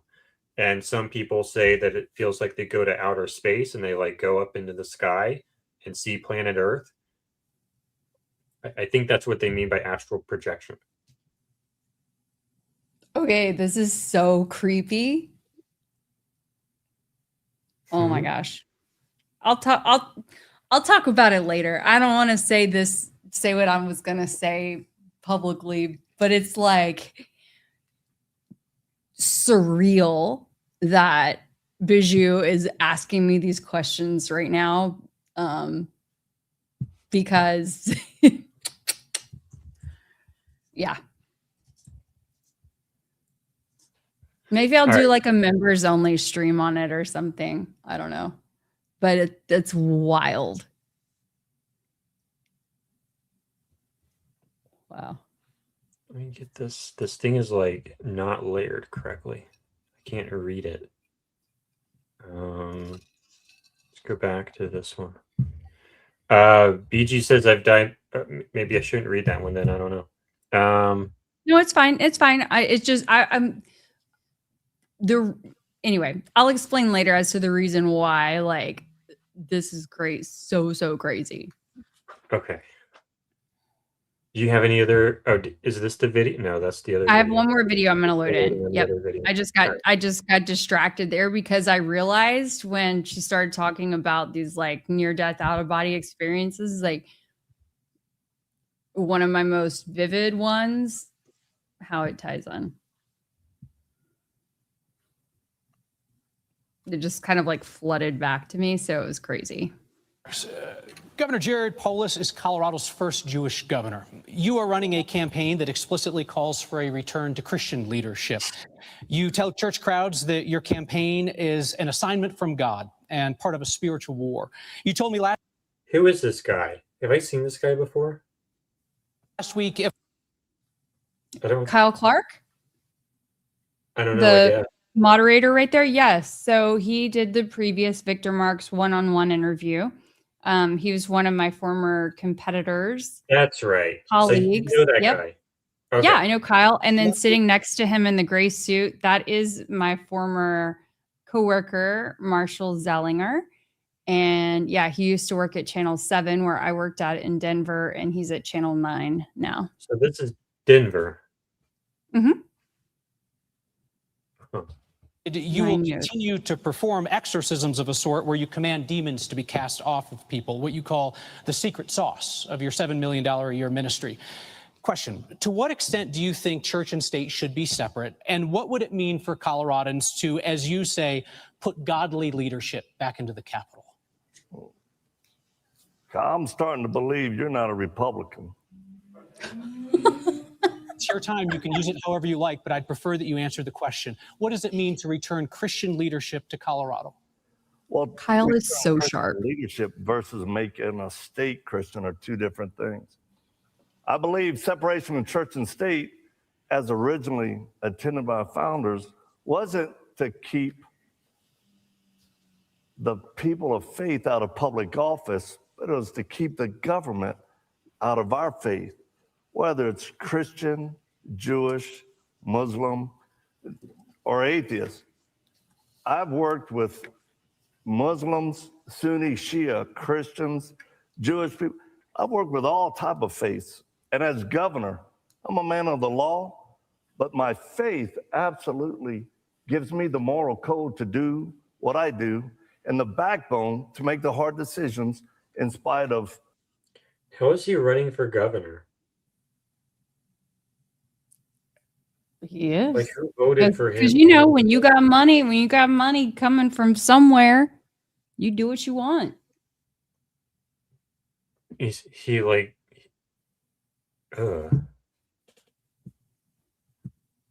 please play Kyle. I guess that's Kyle's short interview. You know what's so one wild? I just want to mention this is what's so wild is that like I don't know if you were in the space that night with Diligent and Corby Hall was in there. And it's like, I was trying to say over and over again, you guys, you've got to listen to, you know, this interview that was just done in Denver, it was one-on-one with Victor Marx. Like I kept putting the things in the X chat, like with the exact time codes. And even though I had a mic briefly here and there, it was like, no one wanted to acknowledge it. I'm like, oh, anyway, it's fascinating. Is this it? No, that's James Tallarico.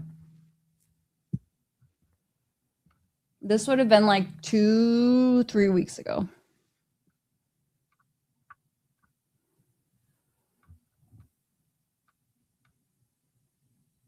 Am I going the wrong way? I can't tell even what date you're on. I think I went to, yeah.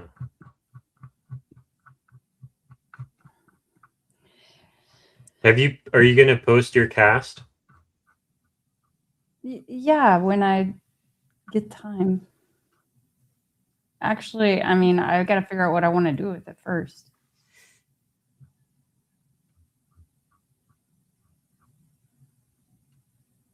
Okay, let's see. I can't even see what date you're on, Jordan. You're flipping through all this. It says May 13th. Oh, well, okay. Well, that's definitely too long. Okay, slow down. Okay, May 20th. Or you keep going. Sorry, you guys. Maybe Jordan, could you play the video that I put in the I loaded in? It's like a minute long. Maybe that'll help.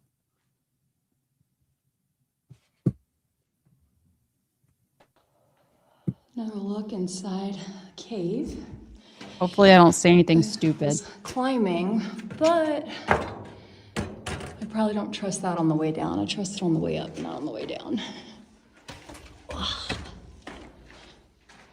I'm like, what are all these little cubby holes? It reminds me of kindergarten. Mm-hmm. It's like where Braden and Brock put their little backpacks and lunchboxes at school. And then you can see how high I've made it up. Huh? There's Mom down there. We can Check that out. There's Kelly up there in another hole. Oh, see, you hear her? Just hanging out.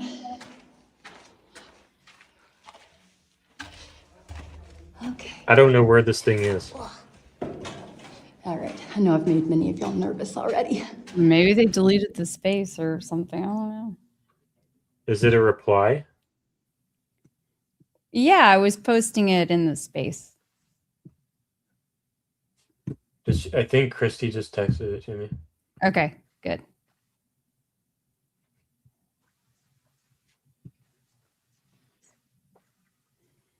What was the ceiling height? It doesn't look high at all. Sorry. Let me try to get my mic back over there. Or my mouse.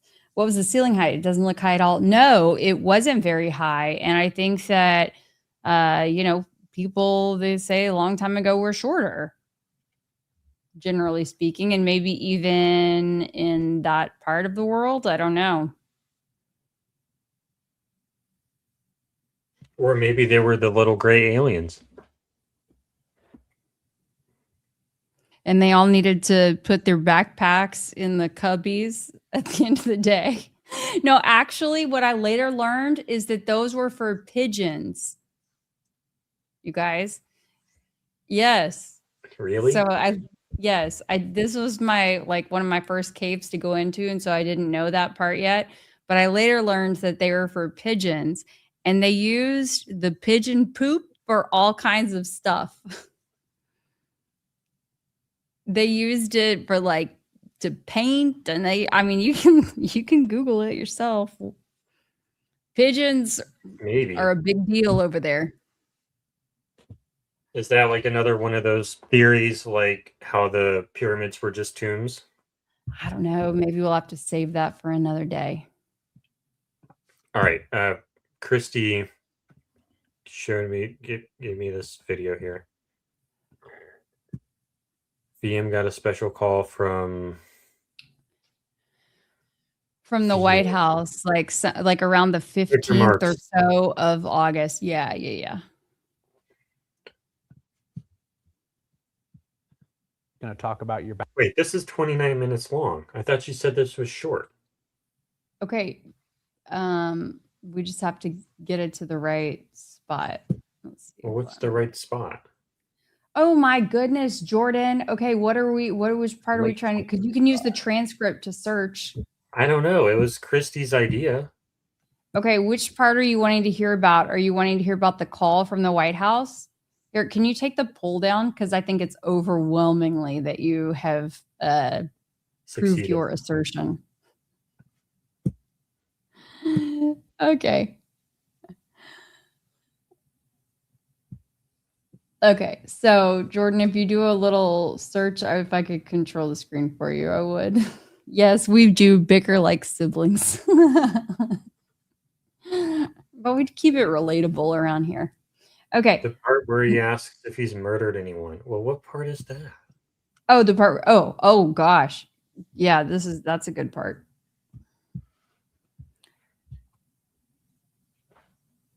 It says Kill, no result. Kill. Okay. Kill. Oh God. Lots of those. That's not normal. This is a political interview. Okay, that's good. That's a good one. So I'm just asking, how many people have you killed? Click. No. Go up. What? Jordan, go up. Thing. So I'm just asking you, how many people have you killed? Well, if I did, I wouldn't be telling a reporter sitting here in my training center. How about voters? Would you tell voters? There's no need. I don't think that's important. It's actually it's an odd question to me. It's funny you describe it as an odd question because you actually talk about the idea of killing people with some frequency and why it's a necessary thing to do, killing people. You said on NRA TV in 2017, now a lot of them just got to be killed. I've had them shoot at me and I had to shoot back. There's a time and place to eliminate the enemy and you have to. You said on Jeff Lerner's podcast in 2025, some people have to get killed. Some people have to die. But it's an odd question to ask you how many people you've killed.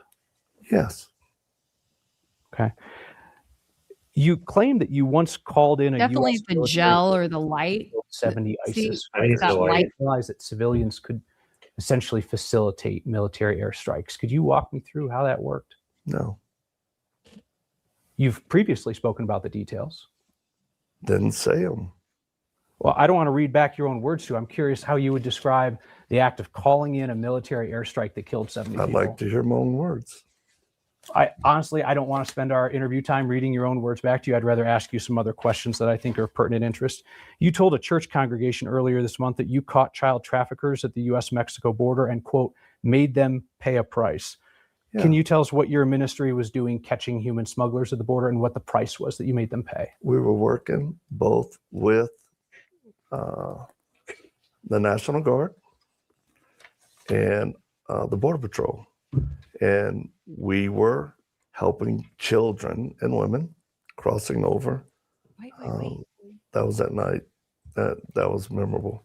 Well, hold on. But receiving kids crossing the river, it was a horrible reality. And then later that night, in a different part of the river, we caught men smuggling children over. And we were, again, the Border Patrol took care of that. When you say the words, we caught them, do you mean your team caught them or you watched the Border Patrol catch them? We identified them. We were by ourselves. And then we brought in Border Patrol. And then you said, quote, we made them pay a price. What was the price that you made them pay? Consequences through the Border Patrol. Last night when you told the same story at your town hall, you said, we caught guys bringing kids in. They got their feelings hurt. You use that phrase, hurting people's feelings, frequently for acts of violence, right? Beating somebody up, shooting some of the cat, carcass of the cat that had been made about your The life. exorcisms And a are lot of so them good. We're going to have to listen to some retooling exorcism stuff. What's before retooling? we depart this? Hold on. Do the cat and the hat or is whatever. centered around and motivated by childhood abuse.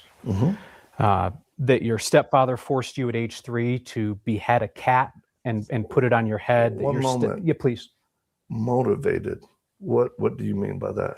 Meaning you seek to help children because you were hurt as a child. Yep. Is that fair? Yeah, fair. Okay. So you've talked about how your stepfather forced you at age 3 to behead a cat and wear it on your head. That your stepfather It made was you the carcass of the cat. carcass of the not cat. the head. Jordan, you took it away. Your stepfather made you shoot and kill a man when you were 7. Yep. I heard more than a decade ago you refer to those claims as unprovables or non-provables. Yeah. What did you mean by that? And how should voters now assess claims that you acknowledge can't be proven? Yeah. Well, I think people who've been abused will best understand this, that horrible things happen to children that you can't prove. And those are the things that actually, I think, hurt a person worse, because you want to be able to have justice brought on your abusers. For me, those acts were done without the aid of other people that could help me collaborate it. And I was a child. So, Anyway, what's retooling? Oh, would you have to hear it straight from this man's mouth? Retooling. Just type in tool. Well, I He know what a claims tool that- is. And I know what retooling is. I just don't know what it means in this context. Well, that's why we're going to listen. So For you what? got to type for his explanation. It's part of the whole exorcism thing. Well, I It's don't want to just that- get copyright struck. Why would you get copyright struck? We're providing commentary. Are we though? Yeah. Retooling. What part does he Just talk type about? in tool. Type in tool. Yeah. Just to make sure that, like, okay. Oh, here we go. Here we go. Okay, so go up. Jordan, why you got to start at the last one? Have I taught you nothing? That's right, so retooling. No, because you have to start at the beginning for the context. You don't start at the end. or evil, oppressive. I mean, I think there are people out there that suffer tremendously because of evil. And I would never stop praying for people. Can I ask an ignorant question? You're going to Sure. say you've asked 13, but no, here's my question.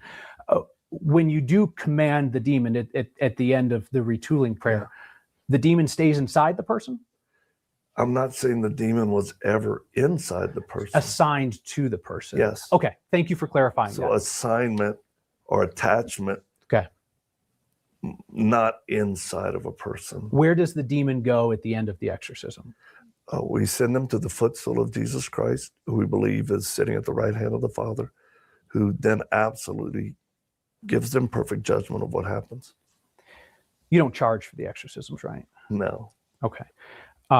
But they were part of the how-to guide that was available on your website for $99, the spiritual warfare guide with battle tools and resources. It's no longer available on the site. Well, I think that's a film, and it's always whatever we have posted with that was you can pay $1.99 or You did have a pay as you could. Jesus didn't charge to cast out demons, though, right? I mean, I don't know. Maybe that part got left out the story. Function on that. And the exorcism thing was also part of the Unseen War movie, right? At the end. Right. And when I checked last night, that was on sale on your website for $19.95. Well, that's a film about retooling and the prayer, but we've never charged. I've never looked at a person and asked for remuneration. This is my 3-hour. Oh, we can't see you. The white balance is not it. Yep. This is my God, it doesn't work. This is my 3-hour stage play on Jesus, where I actually respect that story. And in my version, it's not in there. Nothing about charging for. This is how thick it is. You're not too familiar with the retooling prayers or the exorcisms or the things of that nature? No, you're not going to find that in this one. For Darn it. Demons to Christ or praying for someone. Gotcha. No, I would never do that. And you and your wife keep recordings of these sessions. But that play, it's like Jesus goes on Joe Rogan, and it's just like the historical Jesus talking to Joe Rogan for 3 hours about what actually happened. But anyway, most of the time, This is important. Hold on. Sorry. Can you rewind it a little bit? I was talking over him. That's good. Film about retooling and the prayer, but we've never charged. I've never looked at a person and asked for remuneration for casting demons to Christ or praying for someone. Gotcha. No, I would never do that. And you and your wife keep recordings of these sessions. Most of the time, yeah. Yeah, where people will often divulge. Pause it right there. This is important. Here, I'm going to jot down actually that time code, so I don't have to find it later. Because we had a question yesterday or the day before in a space about if he kept the recordings. So there, he very clearly just said that he does.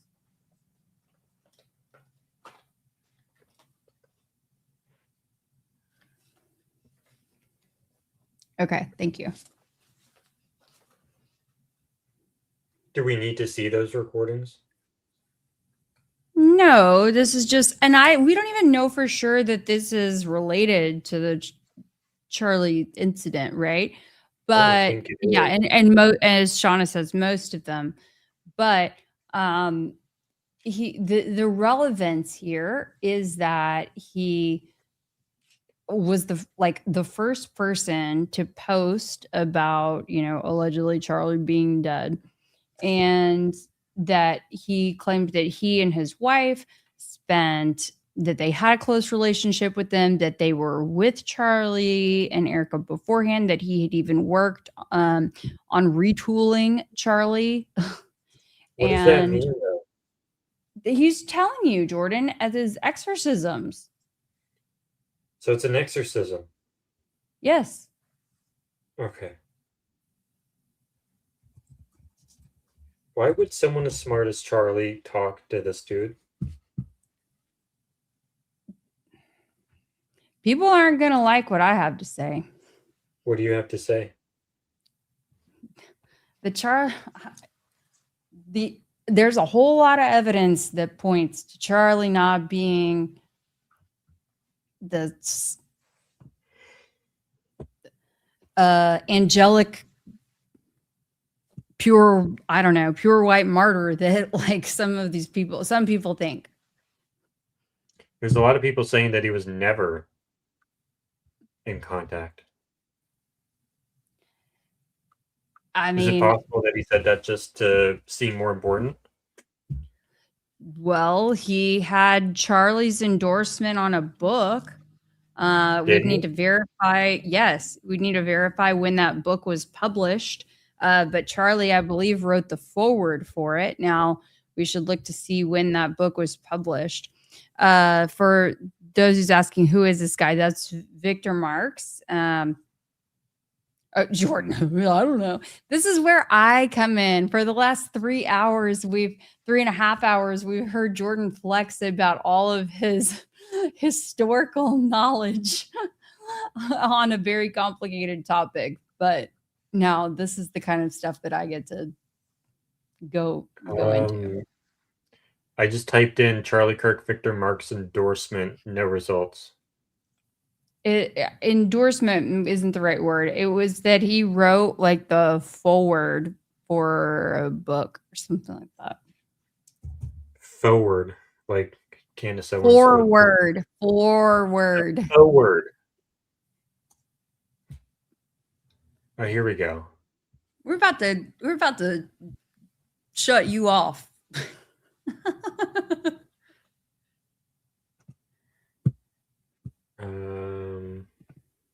Oh, forward. Okay, when was it? Hold on, so let's just look. Product details. We'll close that.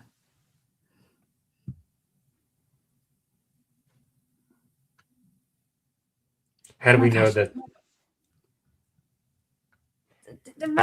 You go. Oh my gosh, Jordan.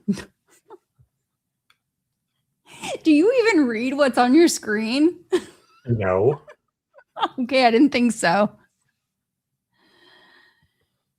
For people listening only or on their phones, are we dangerous enough to restore righteousness? America is in a war, an internal battle between good and evil, with society crumbling at our feet. With every institution we once relied on now eroded, there is no one coming to help. Victor Marx believes politicians aren't going to save people, neither are law enforcement or public schools. Instead, he advocates for restoration of the family unit as God intended, led by fathers and a generation of dangerous gentlemen who believe without courage all other virtues fail. High-risk missionary and evangelist Victor Marx lays out a battle plan for men to lead the fight to rebuild our culture, families, and churches along the stories of his life's journey that took him from an abused child left for dead to rescuer of the weak and traumatized. A former United States Marine, Marx has followed God's call to the far corners of the globe to provide assistance. Is he actually a Marine? Usually they States Marine, not just Marine. Anyway, provide assistance to the least of these, including widows and orphans of ISIS fighters, despite the danger. What he's learned along his journey, he provides in these pages with his trademark humor and humility. He invites men along for the adventure of a lifetime. Quote from Dr. James Dobson. Start quote. Victor Marx may be the world's most interesting man. What's amazing is that he survived his childhood, and what is even more amazing is that the Lord is using him now to reach so many youth, end quote. About the author, Victor Marx is a high-risk humanitarian who has fearlessly led missions to perilous zones. High risk. Hold on. Can you say that again? He's a high-risk humanitarian. That's a whole new category I hadn't even heard of before.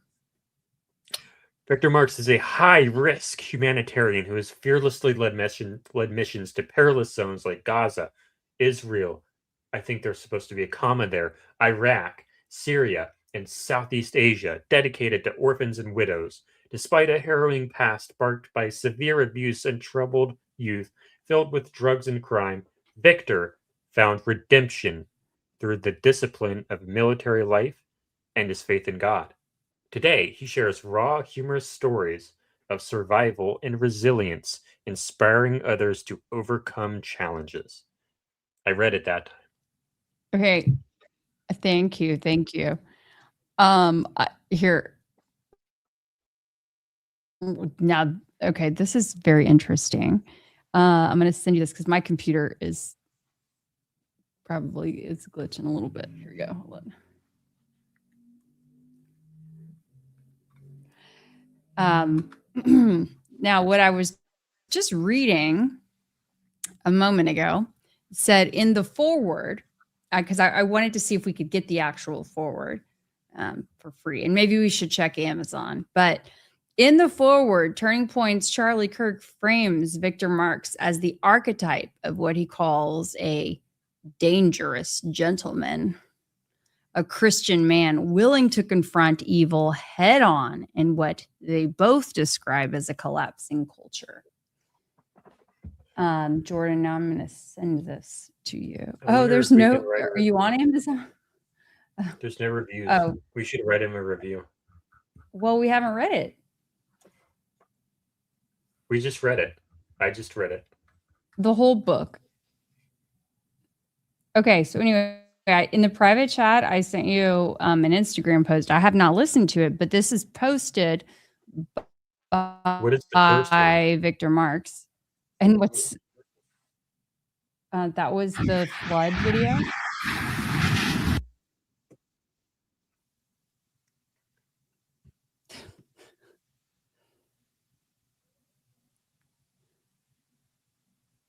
Should be shamed from decent society.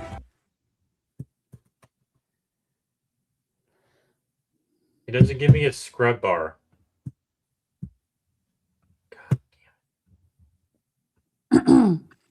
And you abandon her, you should be shamed from decent society. Purity culture, I don't hear about that at all anymore. It's like been completely obliterated. We've like dropped that battle. More important. What is this for? This is posted by Victor Marx. We have to and build what's so interesting is he says Charlie was a dangerous gentleman.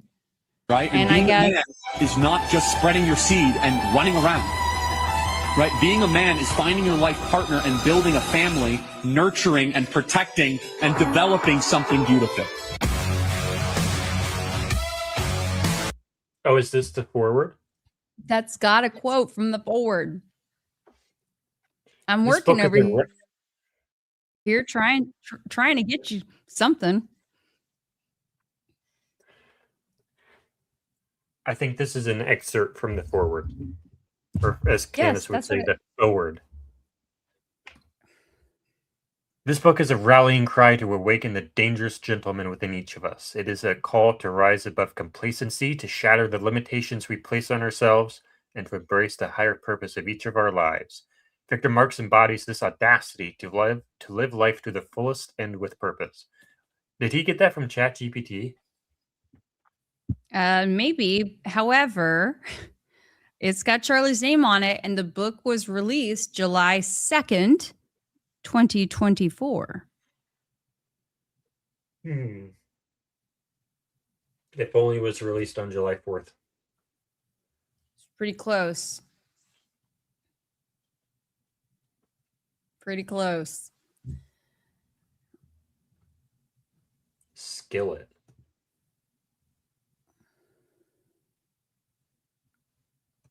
Ready, set, showtime. That's going to give us a copyright strike. Yeah. Anyway. Yeah. Why would you do that, Jordan? I don't know. Okay. So this one has a lot of reviews on it. Anyway, we're getting a little too down the rabbit hole probably on this, but on Goodreads, there is several for his book, The Dangerous Gentleman. There are several reviews since neither of us, unfortunately, have a copy.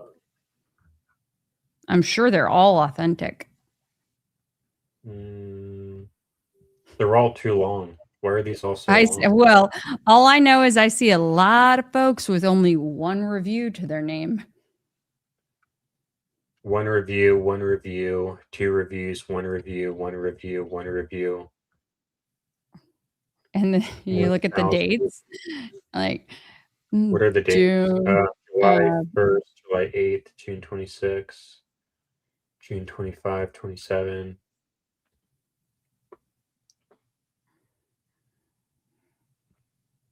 You should there's an individual in this case who I think you should cast Victor Marx as. Yeah. Yeah. I'm pretty sure I have someone that I cast for him already, but I'm open to suggestions. Amari? But we'll talk about that later. I was not monitoring. Oh, let's see. Kelly, do you want a copy of his book on PDF? Sure. Sorry, Yeah. Emily. I hadn't seen the comment till just now. I was in my browser and not in the chat. Yeah, by all means.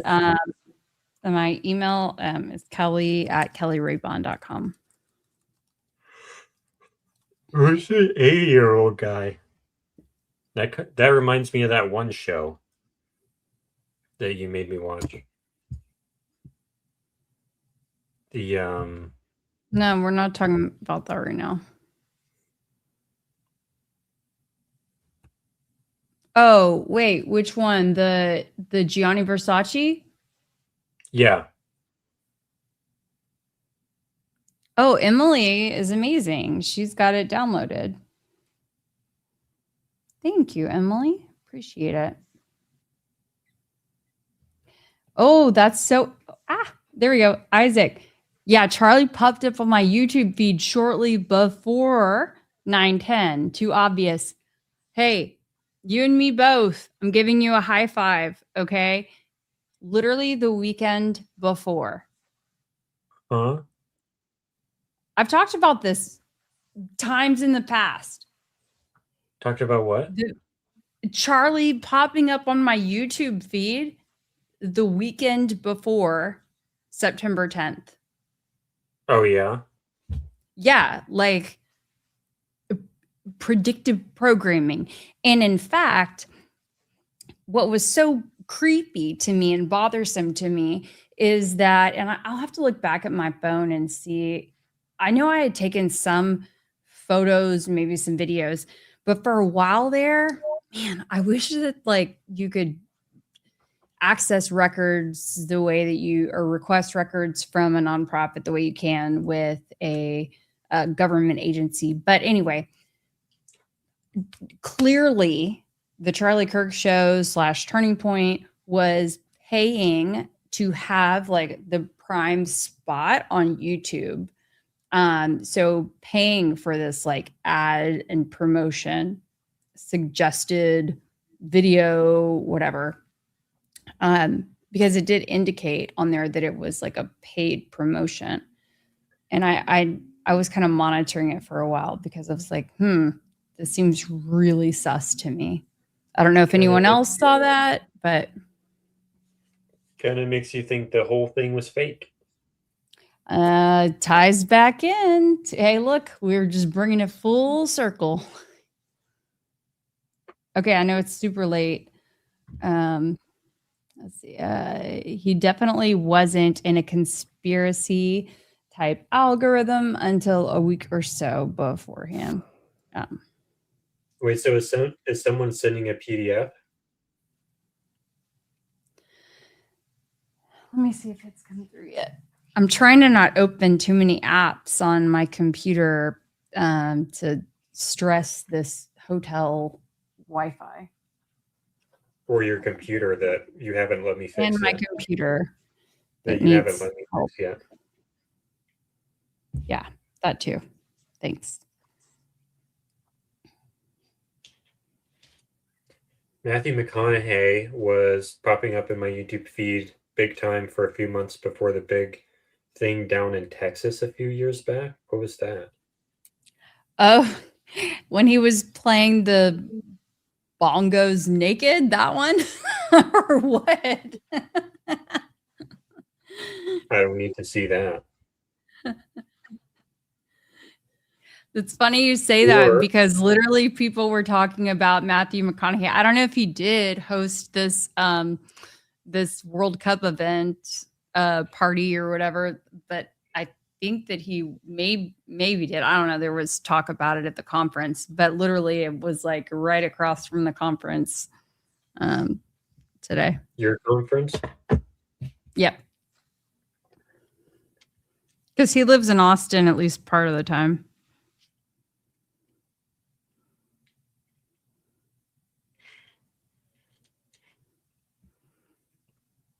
Okay, I don't see the PDF yet, so. Well, this has been fun. This has been super fun, you guys. Yeah. I'm kind of tired. I never ate dinner. I had leftovers from yesterday and I was trying to eat like a couple of fries there for a second. Yeah, I haven't had dinner yet either. We'll give it a few more minutes for the PDF, see if it comes in, because we're at 4 hours now, so. Okay. She says it's on the way. Very cool. It's on no apostrophe S. Its way.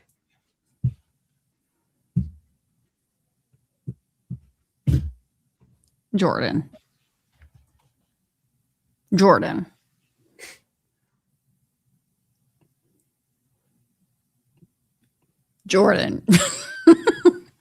See, this is why people think I'm disrespectful, probably. Yep, here we go. Hush, Jordan.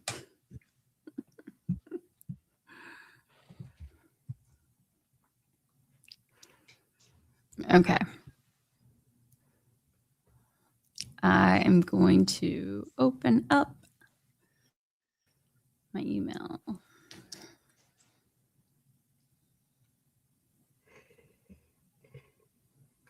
Mm-hmm. Oh God, here we go with the wine and with the yawning. I'm moving as fast. Here we go. Do you want to screen, or you probably can't screen share? It'll probably crash. No, just hang tight.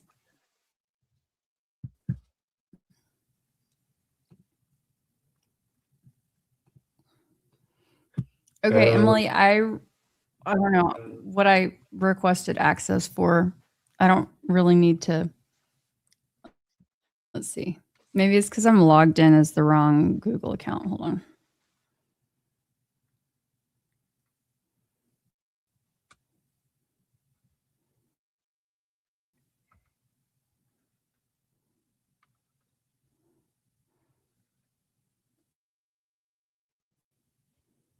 Do we know why the president of UVU stepped down May 1st on the DL?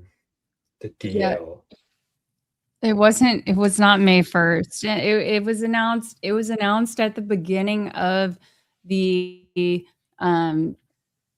like second semester. Wonder if that's for the same reason spring that semester, PPUSA like back in maybe, I mean, maybe she got paid off, made a whole bunch of money, you know, and didn't need to be Y'all around need there to anymore. like calm down in the chat. God damn. What's the problem? Nothing. It's fine. That I'm too slow? No. What?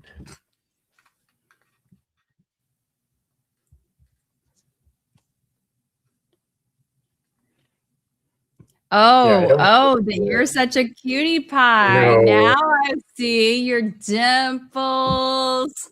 You're so cute. I saw a lot of comments about your eyes earlier. People My being eyes like, aren't blue. oh, They're it's not just blue. an It's probably effect. because I think it's because of the camera effect on it. Your eyes are not even blue? I don't think so, no. They're green. There's no way. Jordan, stop. Okay, hold on. I'm trying to. See, they're green. I have green eyes. It's just the background thing. Okay.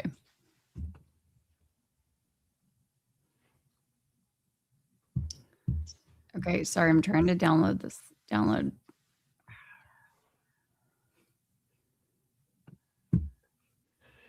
Download. Okay, I got it. So for anyone wondering, can I like, open a PDF? What? I was just telling the audience that we're waiting on Keli to figure out a PDF for Victor Marx's book, and we're going to find out if Charlie Kirk's foreword actually exists in Victor Marx's book, to see if there is an actual link between these two individuals. Oh, I see it. Okay, it's processing. Oh, is it uploading? Mm-hmm.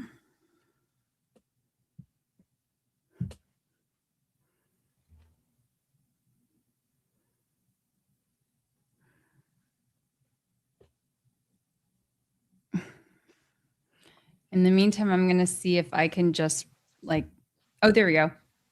You can pull it up. And then the forward should be on page 7.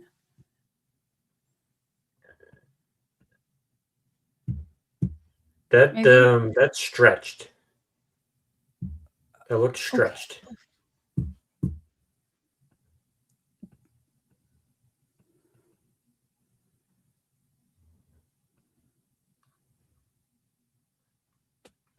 Am I gonna? Should I read this? Yes. I'm read this in Charlie's voice. All right. Okay. Hide. Let me know if you need me to jump in.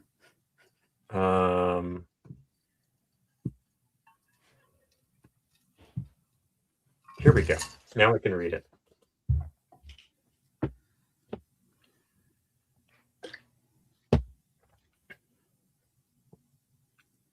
In a world often clouded by uncertainty, immorality, and disinformation, a world in which some struggle to define what a woman is or label masculinity as evil, Victor Marx's The Dangerous Gentleman is a beacon of clarity, virtue, and inspiration. This extraordinary book is more than just a collection of incredible, humbling, and life-changing stories. It is a powerful testament to the remarkable journey of a man who embodies a life well lived and the service of his family, nation, and God. In these pages, you will embark on a riveting voyage from the most treacherous corners of our world to the tenderest chambers of the human heart. ChatGPT, come on, man. Victor Marx's story unfolds with unapologetic candor and authenticity. His journey from a tumultuous past to a purpose-driven present testifies to the redemptive power of faith, resilience, purpose, and friendship. I've had the privilege of knowing Victor as a dear friend for many years. It's difficult to describe this incredible man. Unyielding determination, boundless humor, unmatched courage, inspiring compassion, and a commitment to humanity's greater good. As you read these chapters, each one a captivating episode in Victor's life, you'll come to realize that remarkable simply does not do justice of the life he has led and the impact he's made.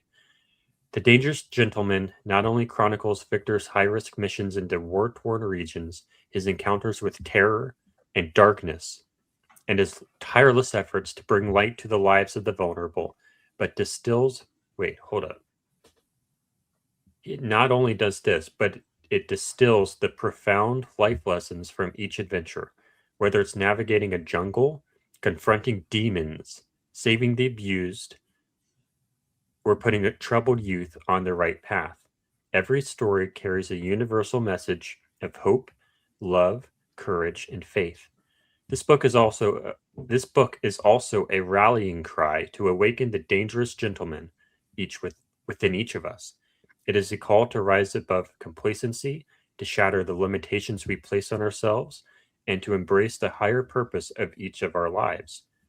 Victor Marx embodies this audacity to live life to the fullest and with purpose.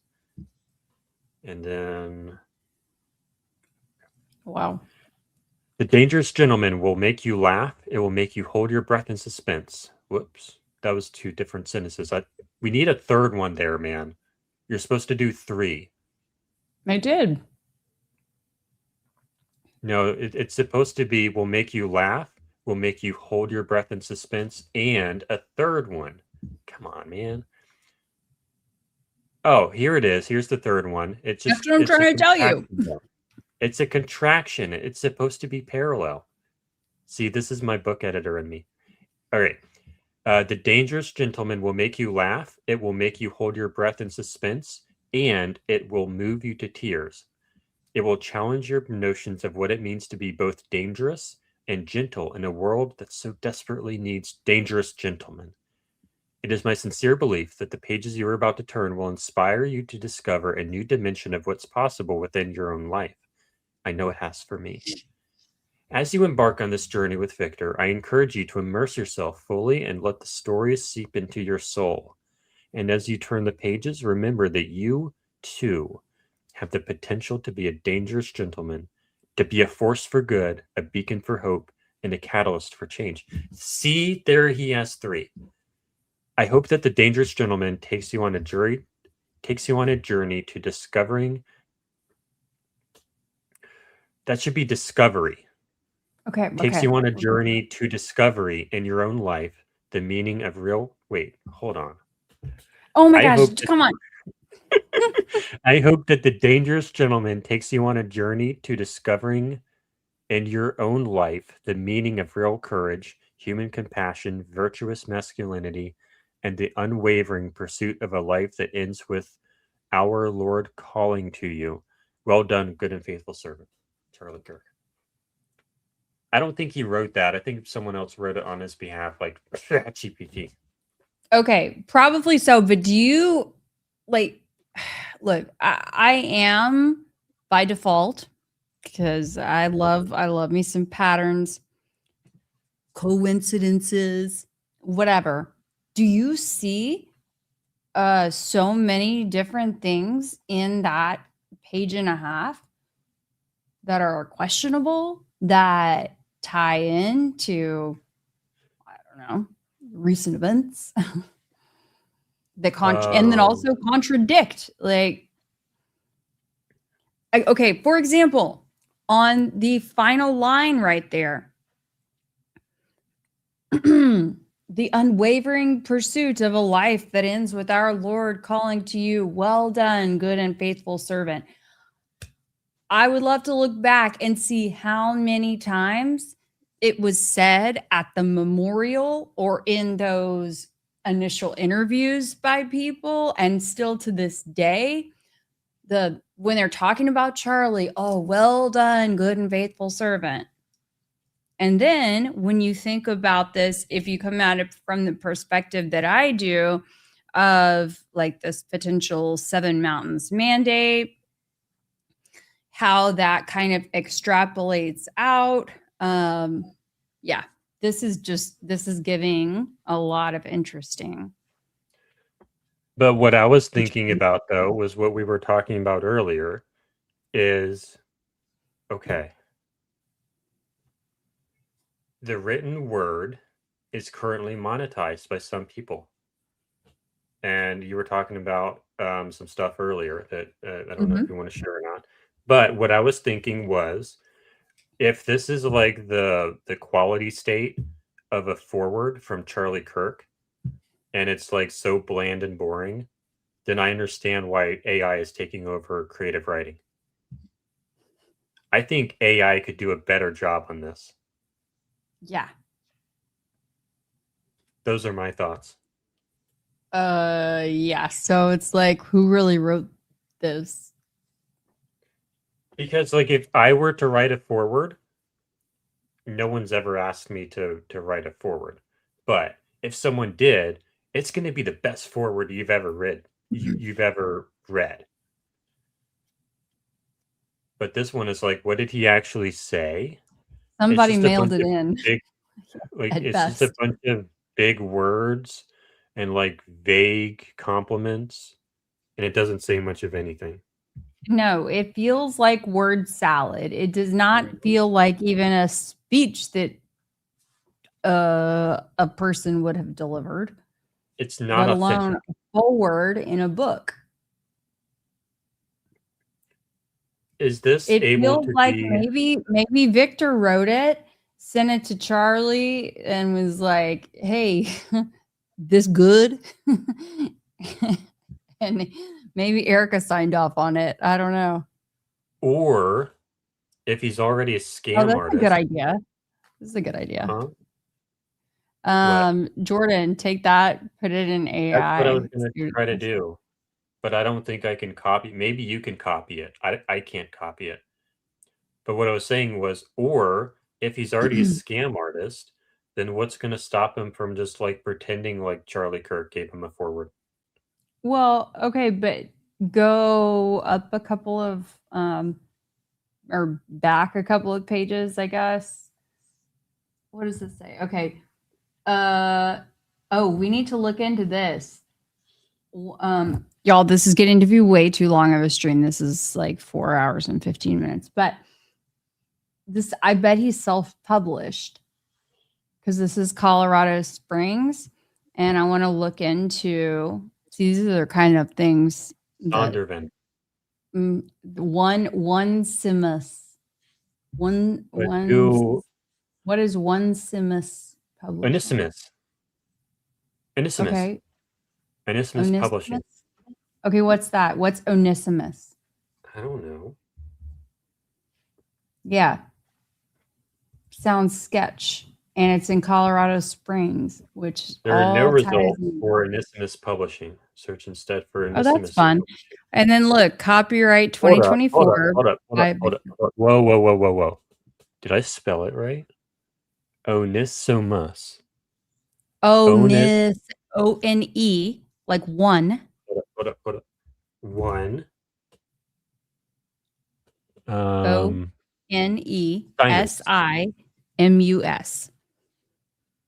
Oh, it is a thing, unfortunately. I just spelled it wrong.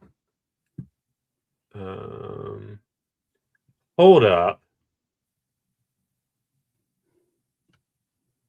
Okay, check this out. Can I put mine on the screen now? This is suspicious. Well, can I say I'm not surprised? Okay, so I click This is like how I work. What? Oh, I'm like, this is how I work. Like, this is why I stay up all night, because I'm like, Yeah. oh, whoa. Onesimus Publishing. Okay. Victor Marks. Victor Marks. Yeah, self-published. Unknown author, Victor Marks. Phyllis Gunderson. Okay, we'll have to just keep going. We'll have to look into that, see who that person is. Victor Marks. Jerry Bergman. Okay, but then that says 1984. Oh my God, 1984? Yeah, okay. No, Victor but Marks. you know, like, do you understand the significance though of, anyway. George Orwell. Yeah. Victor Marks. So that, I guess that's Victor Marks's publishing company. So what else can we do here?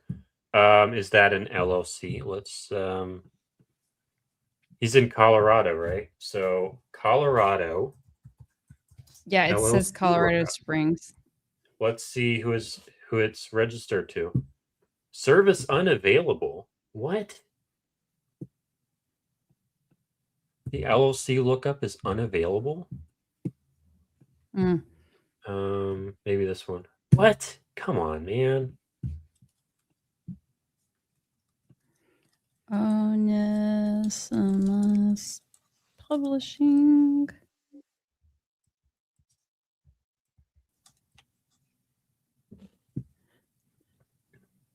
Sure Shot Books Publishing LLC. Okay, Onesimus Publisher.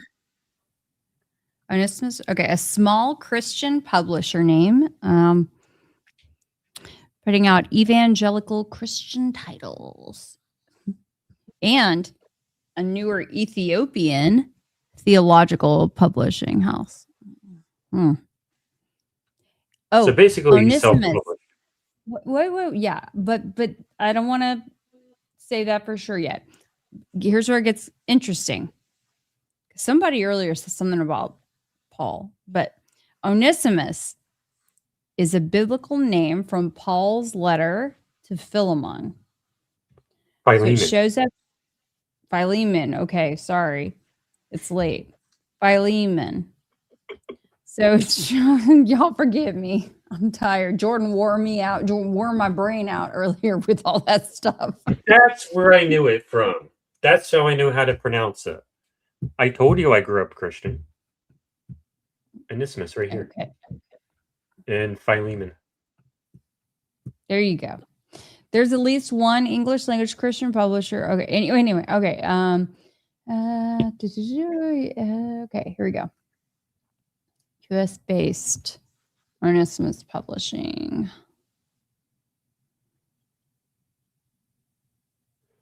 And then there's an Ethiopian one. I'm pretty sure that's the context here. Like the whole purpose of Philemon is something to do with the slave being mistreated, and Paul is writing to, I guess, the slave owner on behalf of Onesimus to help him or something, I think. Thank you so much, VTO Army 1313. Love you guys. Keep up the great work. Episode lucky number 13. It's vision board time. My numbers for Saturday the 13th. Oh, okay. Let's go. Get some rest. That's awesome. I love the name. I never realized what VTO is for. Vote them out, Army. Very cool. Oh, Emily says that it is owned by Eileen Marks. So she is ahead of the curve. Maybe it's registered to Erica. I don't know. No, Eileen. Victor's wife. No, Christy said maybe it's registered to Erica. Did you find the lookup? I think Emily is on it. Oh, here we go. Yeah, so I do see something. I'm just looking right now through Perplexity. It says Onesimus is or was closely held, let's see, someone in Victor's orbit, possibly, quote, and it says Elaine. So I don't know if she sometimes uses the name Elaine, but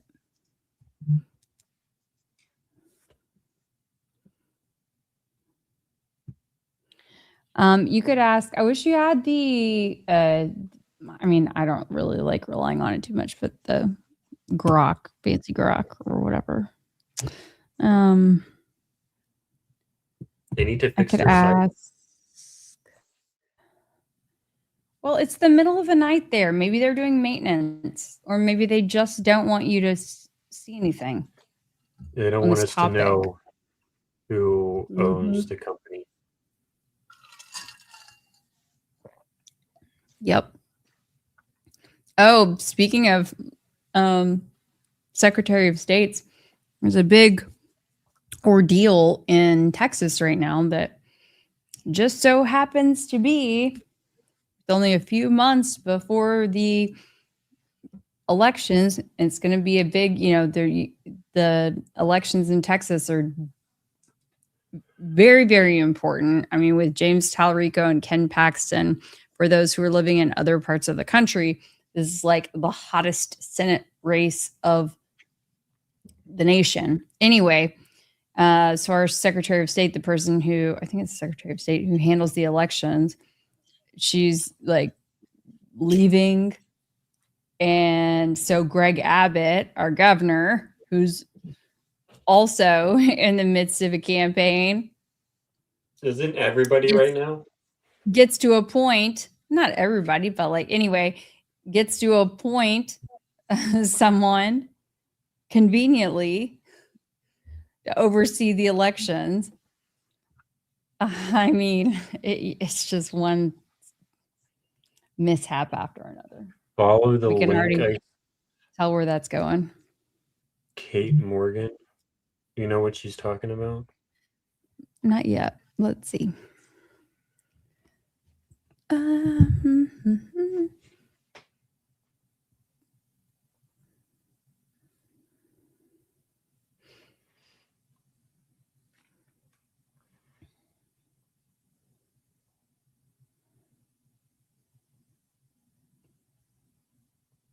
They're trying to turn Texas blue.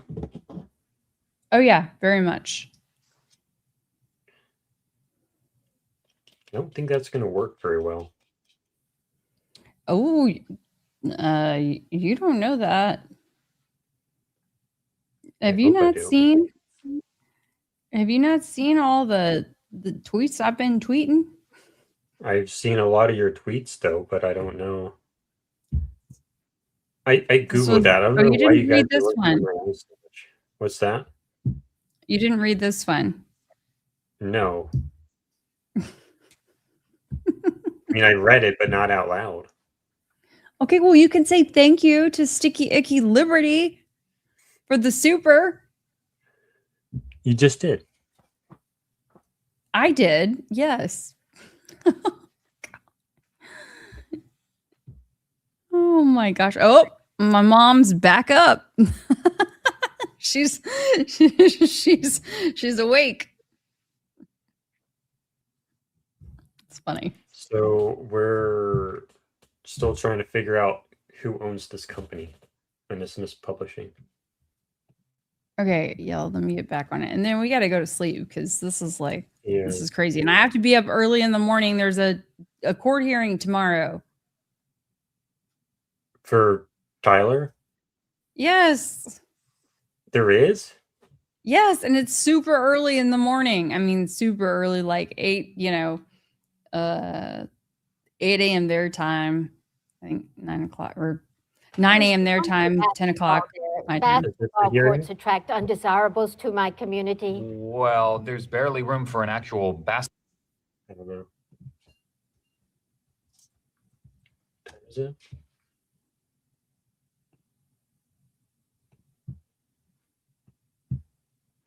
Seven hours.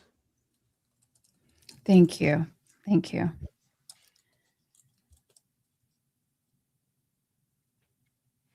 Okay, let's see, what's the name of this thing? Because our chat is trying. Jordan, I gotta stay focused. Your ADHD is like kicking in hard. Come on, we gotta focus so we can finish this up. Hearsay and contempt. Remember the allegations of the prosecutor's office, the what's his name? Gray. I think this is his last name. Anyway, no, Jordan.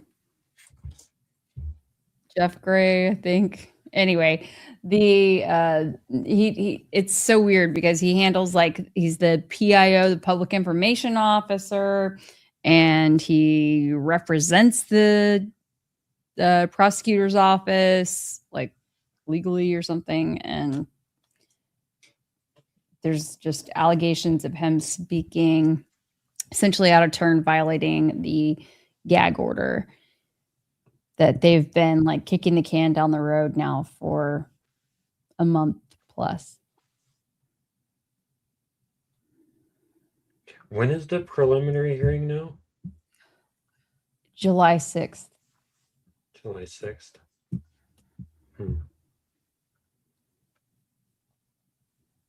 Okay. I want to figure out this ownership on Onesimus first. You can work on that, but are you trying to distract me? No. I'll just read some chat comments. Oh, okay. Deep USA registered at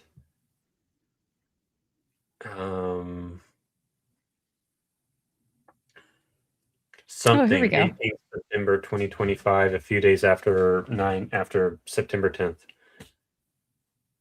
Registered at Okay. Yeah. So a campaign aligned site discussing Victor Marx's finances states that Victor paid Eileen Marx and Onesimus Publishing, which Eileen owns, $3,750. I'm trying to pull all this stuff up.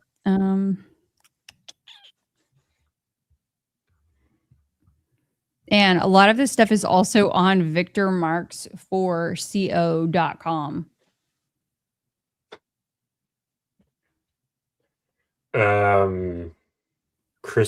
Christy says this is the publisher now about Christy Lee says this is the publisher now about IPG. IPG is the original independent distributor of books, ebooks, and audiobooks from publishers around the world and a top 10 supplier of book content on Amazon. And that may be the case because so many people self-publish now. I'm assuming that. And the reason we're asking all these questions about that publishing house is because I wonder if Charlie Kirk actually wrote that forward or if he was even involved with it at all. Yeah. Because if you work with a real publisher, you can't just lie about who wrote your forward. But if you're Karl Marx and you're a scammer, then who knows? Karl Marx, not Karl Marx, Victor Marx, although his dad's name was Karl. We played this video? Yes. Yeah, we played this video. Okay, Jordan. I think it's time. Yeah. All right. Good night, everyone. She wrote a book called A Dangerous Woman, maybe, to accompany a dangerous man. Perhaps? I don't know. Yeah, that's a film. Why is this not working? It's a film, but from 1993. I guess it wasn't that good. Because the book doesn't show up. Yeah. Dangerous Women. Oh, okay. Dangerous Woman. Oh, no. Look up Dangerous Women, Eileen Marx. Not Karl. Here it is. All right. Jordan. Karl Marx is the politics guy. Being dangerous in our world in the 21st century promotes a negative visual. Some may picture uncontrolled, deranged. There should be a comma right there. Come on. Some may picture uncontrolled, deranged individuals running around the streets with guns and knives with... What? Okay. Jordan. Okay, now I feel like you're just trying to intentionally distract at this point. I don't think I am. My ADHD is just like crazy right now, though. Okay. All right. Well, you guys. Good night, everyone. Thank you so much for joining us tonight. Thank you for sticking with us for 4.5 hours. Thank you for all of your interesting comments and feedback about Jordan's theory. Thank you for all of your super chats. Thank you for always supporting Try and Prove It, Jordan Henshaw, and myself, Keli Rabon. And we look forward to seeing you next time. Thanks. Good night, everyone. Good night.